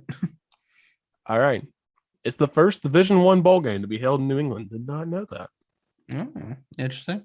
It's at Fenway Park. The Gillette Stadium's right there. Wait. I knew it was at Fenway Park, but I just thought about this. How is the field going to fit? They did it for Harvard Yale a few years ago, and it barely fit because Piskey's pole is that close, Yeah, and where does the Green Monster come into play? Remember, I gotta look up the Harvard Yale layout. Let me see if I have it. They probably have a picture somewhere too, but let me see. I know Harvard Yale played at Fenway Park because I was the first, and I think Notre Dame played Boston College there one year. Okay, they played it. So they had, it actually fits pretty well. So they took away where home plate is one end zone. Okay. I'm the outfield. I'm looking at it now. I see it. So it fits pretty well. In my head, I just feel like there's no way that should work. Yeah. It's not as bad as at Wrigley Field, can't use one of the end zones or whatever. Yeah, no, that sucks. But this doesn't look bad. Yeah. It just looks weird. So hopefully that's the way they go with it. No, what's funny too is that both Virginia teams are playing in baseball stadiums right after each other, because next is a New Era Pinstripe Bowl, Virginia Tech and Maryland, the old ACC matchup. Yeah. At Yankee Stadium. So interesting there. Got ACC Classic matchup again. Maryland always the greatest team in September, and they fall apart. Yes. But Tyler Tagovailoa had a pretty good season this year for Maryland, and they got back to a bowl game. So that's all you can ask for, I think, of Maryland right now is to just get to a bowl game every year. So. Mm-hmm. Then 5:45, we talked about this. The Cheez-It Bowl between Clemson and Iowa State at Camping World Stadium at 5:45. Again, Wes Goodwin, you got to go against Breece Hall and Brock Purdy. Mm-hmm. Pretty good offense, pretty good defense Clemson's going to go up against. And it's going to be interesting to see what happens there. Hopefully some of those players that were banged up at the end of the year can get back and play at least this game. Yeah. And also maybe it's a DJU has to kind of show like, hey, I should still be the starter going into next year. Yeah. I wonder if somebody like Andrew Booth is a good, I wonder if he's going to sit out. That's what I'm wondering too. I haven't heard anything about that because Mario Goodrich has a lot of stuff. I haven't heard anything about Skowski either. It's going to be interesting to see who sits out. Clemson hasn't had anybody sit out because they've been in playoff games. So it's interesting to see what happens there. But this should be a pretty good game. I think right now Iowa State's picked to win by 1.5 right now. Yeah, kind of surprising to me, but yeah, that is kind of surprising. I guess just because of Breece Hall and Brock Purdy are better than the combination of DJU and Will Shipley. I guess is what they're saying. I guess so. But, yeah, it'll be a good game. I think it'll be a really good game and a good proving point for this new staff moving forward. See what they can do. 9:15. This is a big time matchup. The Valera Alamo Bowl, Oregon and Oklahoma. Yeah, this is a really fun game. Oregon trying to shake off the cobwebs. They've looked bad the last few weeks of the season. Oklahoma, and of course, both teams moving forward with new coaches too. Yeah. So this is the interims coaching those games, but this should be really fun to see these two offenses play each other. Yeah. Alamo Bowl's not too kind to Oregon. No, yeah, they had that heartburn against TCU. What a game! That was wild. This is usually a fun game every year, and this is a big time game for sure. Yeah. December 30th, Duke's Mayo Bowl, Waffle. North Best Carolina, mayonnaise in the world, baby. There is no other mayonnaise. If you use anything else, don't talk to me, Richard. Listen, I was poor. Needed some mayonnaise. Got Ingles brand. I don't care how poor you are. You don't betray Duke's mayonnaise. It's a way of life. That's going to be my new Twitter bio. North Carolina, South Carolina. I guess an old rivalry restored, a game that we've seen a couple times over the past 8 years, and North Carolina has won the last meeting a couple years ago. Sam Howell's freshman year, first year with Mac Brown back at the helm, and Carolina won the previous matchup. Won the previous matchup early in a season when Carolina went 3-9 and North Carolina made the ACC title game. And then they played in like 2012 when Carolina was, going through the golden years, and Carolina did win early in the season. But Charlotte has not been kind to South Carolina Gamecocks. I hope we can figure that out. Last time we played here was the Belk Bowl, and 28-0 against Virginia. I don't even remember that game because I just tried to push it out of my mind. But UNC opening as a 8.5 point favorite. So we will see. The over-under is 58.5. We'll see. I haven't heard anything about maybe like JJ Enagbare, who's supposed to be a big time draft pick from Carolina. Haven't heard anything about him not playing, so I don't really know.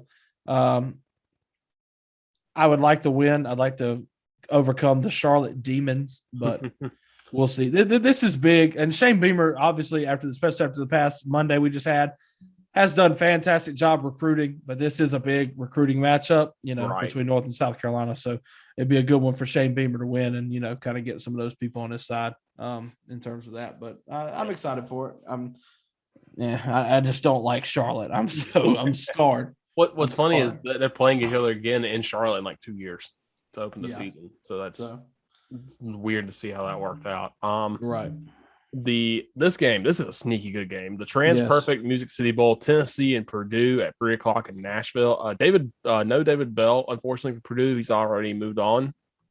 But you still have that Aiden O'Connell at quarterback, who's really good, against Hendon Hooker, who's coming back for Tennessee next year. Yep. That's a game changer for them. Again, Josh Heupel got them far ahead than they think everybody thought they would be.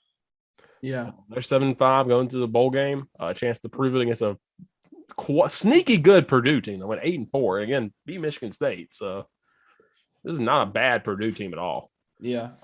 Josh Heupel and Shane Beamer, two of the best hires of this past year, both have home run hire potential. Yeah. And they've both started off really good. And if they can accentuate that with 2 bowl wins would be really nice. But this game's going to be stupid fun. I'm excited. 63.5 over under. So points galore. Yeah. This is going to be wild for sure. Next game is going to be wild. Pitt and Michigan State in the Chick-fil-A Peach Bowl. I'm so ready. This game will be fun. Kenny Pickett. Of course, we didn't really talk about a Heisman. Bryce Young won the Heisman, which we all kind of thought would win that. Yeah. But Kenny Pickett finishing second, I believe, or he finished third. No, he finished third because Hutchinson finished second from Michigan. Second. Yeah, that was wild. Yeah, Kenny Pickett looking to go out strong. Kenny Pickett looking like a good candidate to replace Big Ben up in Pittsburgh too, which would be kind of wild. You also have Kenneth Walker in this game, who was a Heisman candidate for most of the year and then kind of fell off toward the end because of injuries and stuff. But Michigan State found an offense, and that's why they were pretty good in most games. Again, the game they lost against Ohio State, they couldn't find it. But Peyton Ford against Kenny Pickett's going to be a lot of fun, for sure. The over/under is 60, and Michigan State's picked to win by 1.5. This is going to be just an instant classic, I think. Yeah, this game between two really good quarterbacks. So, and then you want the exact opposite of that. Stay up late for 10:30 and the SRS Distribution Las Vegas Bowl between Arizona State and Wisconsin, where the over/under is 42. Ew. Yeah, this is these are two teams that play defense. And again, Wisconsin was not a bad team, 8-4. They just had a tough schedule.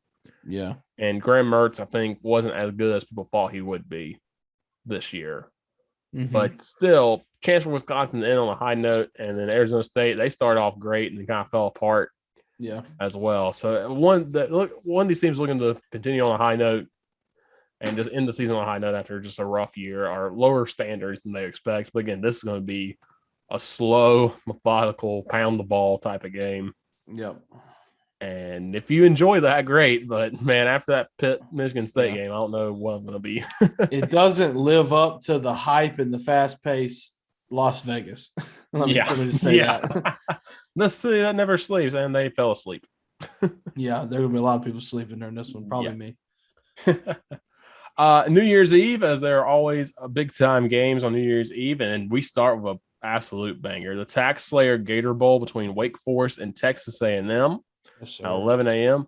No Zach Calzada for Texas A&M. He is transferring. Yeah, transferring. That's kind of surprising. I know that is very surprising because he was the guy that led them to that win over Alabama, of course. Interesting to see what happens at the quarterback situation at Texas A&M. Yeah.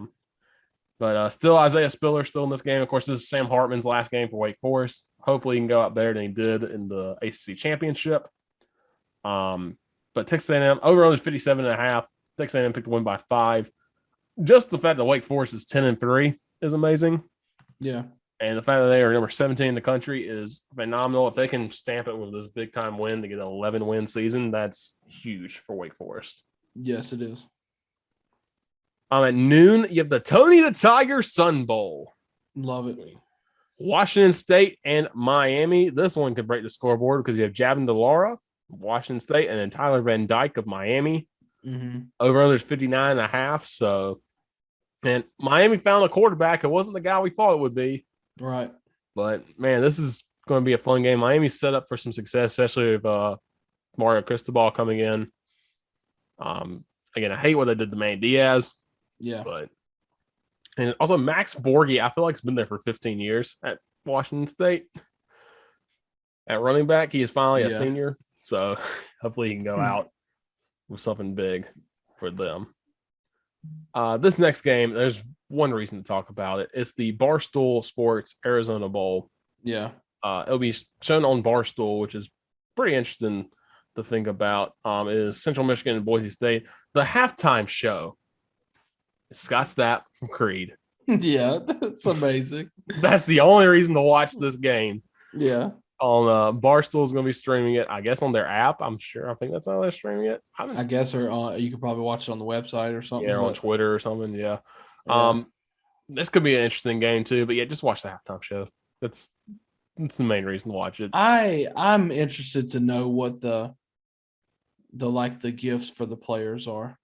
That is going to be bowl game. I think that would be like if I'm a college kid, and I still do like Barstool and a lot of content they put out, but I think that swag bag, whatever you want to call it, I think that would be the dopest one. Yeah, especially if you win, stuff you're going to get, that probably going to be. Or either the older professional me loved the Belk Bowl because I was just like, God, I want a shopping spree to Belk. That'd be great. I want some watches. But what does Carolina and North Carolina get for the Duke's Mayo Bowl? Like that? Can I just get so much mayonnaise, please? A lifetime supply.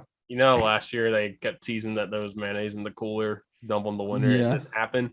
Can you imagine Shane Beamer or Mac Brown just covered in mayonnaise in the game? I love it. That Shane Beamer said he's all for it, so I'm like, I kind of want Carolina. I kind of want South Carolina to win this game. I kind of want to see it happen. And of course, main event. This is what you're here for. It's the college football playoff games starting at 3:30. The Cotton Bowl, Cincinnati, number 4 against number 1 Alabama. Again, Cincinnati's in. It's like heaven and earth moving. Yep, everything going right for them. But Cincinnati gets in now. You just got to keep it close. Yep. That's all I'm asking. If they can win, holy cow, it's the biggest upset in postseason history. Yeah. But you got to keep it close. You're playing. But that's all you got to do. You don't have to win this game. You have to keep it respectable. You got to keep it respectable. 10 points or less, I think, for sure. Yeah. Desmond Ridder versus Bryce Young, I think it's a fun matchup. It's just that Alabama defense is so good. Yeah. And they have come alive late. And, of course, Nick Saban's going to have his team up for that for sure. Yeah. And they've been here before. They know what they're doing. It's going to be a home game for Alabama, basically, because they go in Arlington, Texas. I feel like they always pick that when it's available. They pick the Cotton Bowl. So this is going to be – I'm excited for Cincinnati. I'm scared for Cincinnati too, though, because this could get out of hand real quick. Yeah. And then we're going to hear from everybody, never put the G5 in again. It's like, listen. Yeah. Everybody does that against Bama. But, I'm excited. But this game, I'm excited for the nightcap. Yes. Capital One Orange Bowl, Georgia and Michigan. Georgia's defense kind of cracked a little bit. Michigan's offense has looked really good. That's going to be an interesting matchup for sure. And then, of course, Michigan's defense with Aiden Hutchinson against this Georgia offense, which, like I said, if they don't screw up the quarterback, Georgia's fine. And now starting to look like they may have messed up at quarterback. Excuse me. But yeah, this is going to be a fun game for sure. Georgia wants to win so they can get that rematch with Alabama for the championship. Michigan wanting to prove it's like, all right, we beat Ohio State. We won the Big Ten finally. Now, got to prove that you can win the postseason. Yeah, and as much as I don't like Harbaugh, this is a massive game, man. And this is gonna be so much fun to watch. I'm so ready. This game is gonna be exciting for sure. Then New Year's Day, you have the Outback Bowl, Arkansas and Penn State. Once again, what Sam Pittman's done at Arkansas already. Yeah, insane. Number 21 in the country playing in the Outback Bowl, playing for our Bloomin' Onions this year. Yeah, Sam Pittman. So I am all behind Woo Pig Suey all the way. Me too. For sure. In that one, that could be a pretty fun game too. Those two teams. 1 o'clock, Notre Dame and Oklahoma State in the Fiesta Bowl. That one's sneaky good. No Kyron Williams, though, for Notre Dame. He said he's not playing in that game, so that's kind of disappointing to see that. But still be interesting to see those two defenses against each other. Yeah. For sure. And Notre Dame, if they can take a step forward, Notre Dame only lost to Cincinnati. Yeah. So Notre Dame was sneak quietly really good and was, a couple of chances or instances away from being in the playoffs. So, also at 1 o'clock, Iowa and Kentucky in the Citrus Bowl. This is going to be run at each other as hard as possible. Yeah. Hot take, bold prediction, Kentucky by double digits. I can see that for sure because that Iowa offense is bad.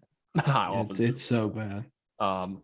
Mark Stoops has made Kentucky consistently a really good team. Yes, Mark Stoops has done a freaking-tastic job. And if it wasn't for Georgia, they'd have a chance. And Florida in those pretty good years, they'd have a chance some years to go beat for championships. So if he can get over that hump, he's going to be one of the greatest coaches for sure for that turnaround. Yeah. This is going to be a lot of fun. The Rose Bowl is Ohio State and Utah. And, Ohio State trying to answer some questions about, didn't look great against Michigan. Yeah. And they kind of stumbled to the end of the year. Utah just turned up the pressure, blew out Oregon. It's their first ever trip to the Rose Bowl, which is always exciting for these teams. This is going to be a lot of fun, I think.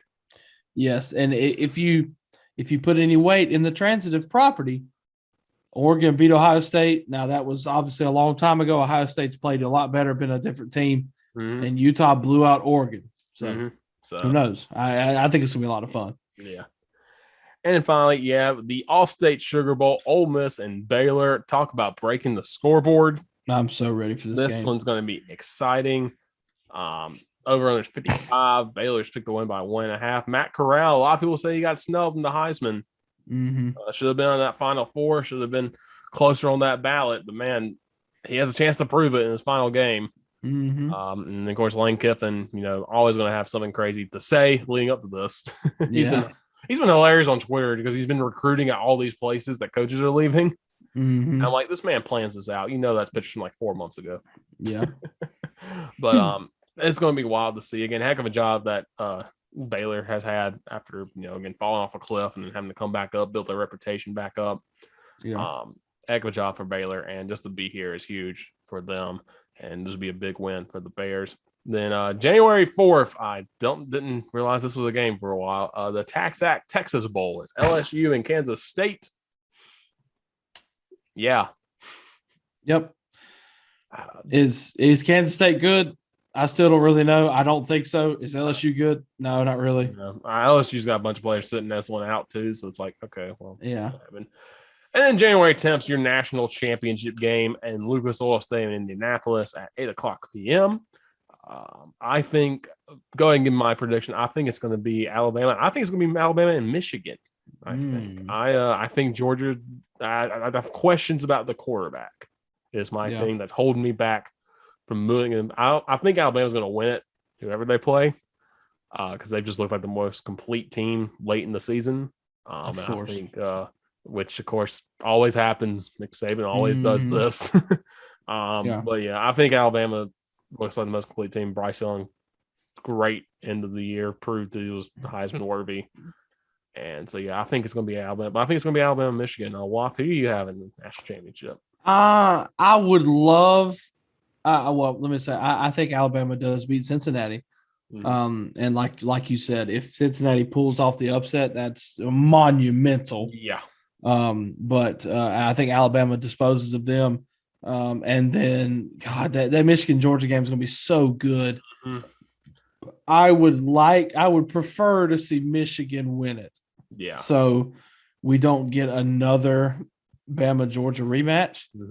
Because we've already seen that, happen a couple years ago and everything, which was great. It was a fantastic game. And as much as I don't like Michigan, I really would like to see Michigan win this game, but I am going to say Georgia beats Michigan. I think it's going to be whoever blinks first in that game for sure. The first turnover, I think is going to win it. Sure. Right. All that. So that's all the bowl games. Hopefully y'all enjoy that. Hopefully YouTube TV gets their act together and we can watch those games. Oh yeah, God, they better. I'm about to be pissed off. Yeah, there's a dispute right now between Disney and YouTube TV, and YouTube TV might be losing ESPN right before bowl games start. So no, sir. Yeah, this would not be the time to do it. I will be making the switch to Fubo or something like that. Yeah, Fubo's pretty good, I've heard. So I feel like you have to pay extra for some weird channel though, which is normal. But other than that, if YouTube TV does crap the bed and lose ESPN, Fubo TV is one that I've heard a lot about. And going back to urinating tree, I think he has a promo code. So okay. I think he has a promo code to get like 20% off, or maybe like your first month free for Fubo. So just keep that in mind. I think your first 2 weeks are free too. Anyway, so. Perfect. So, all right, here we go. So there you go. If you're like us and have YouTube TV, and hopefully they get it done. It's supposed to run out on Friday, so hopefully they have it done before then. They better figure it out. Yeah. So that's gonna do it for this show. One thing to promote for me, I will be on the radio again for Eagle Sports Network this Saturday as Carson Newman women's basketball takes on Limestone and Gaffney. That game's at 2:00 p.m. Should be a fun one inside the Timken Center between the Eagles and the Saints. And then, of course, getting to go home for Christmas. This is probably going to be our last episode before and after Christmas for a while. Probably going to take a break here. Yeah. You may see something pop up. Surprise, something may pop up, but probably going to be the last thing. But I'm glad y'all have listened to us. It's been a great year, of course, doing this. Mostly, again, this show is just for us to talk, I think. Yeah. And kind of catch up with each other. But it's also been a lot of fun to do this for sure, and thank y'all for listening and watching this year, and hopefully we'll have more for you next year. Waff, you got anything you want to say? Yeah, I mean it's been a lot of fun doing this so far, and I'm looking forward to keeping it going after the bowl games, and we'll be back to recap everything and also go over everything that's going to shape up in the NFL over the next couple of weeks, because a lot of movement is going to happen. So excited to talk about it, but I have enjoyed doing it, so I'm ready to keep it going. Yeah, absolutely. Thank y'all for indulging us for 2.5 hours, 3 hours, however long we sit here and talk about stuff. If there's somebody out there that fully listens to all of them, I commend you, because I don't even know if I would listen to all of them fully. I edit them. I probably don't even listen to all of them. Yeah. So. All right. Well, thank y'all again once so much for tuning in, and we will see y'all in 2022. You've been listening to Breakfast Time with Waffle and Richard. Logos designed by Jen Perry. You can follow Richard on Twitter at Ricardo_knows or on Instagram at RMM1996. Catch up with Waffle at WaffDog on Twitter. Thank you for tuning in, and we'll see you next time on this Bearded Broadcaster production.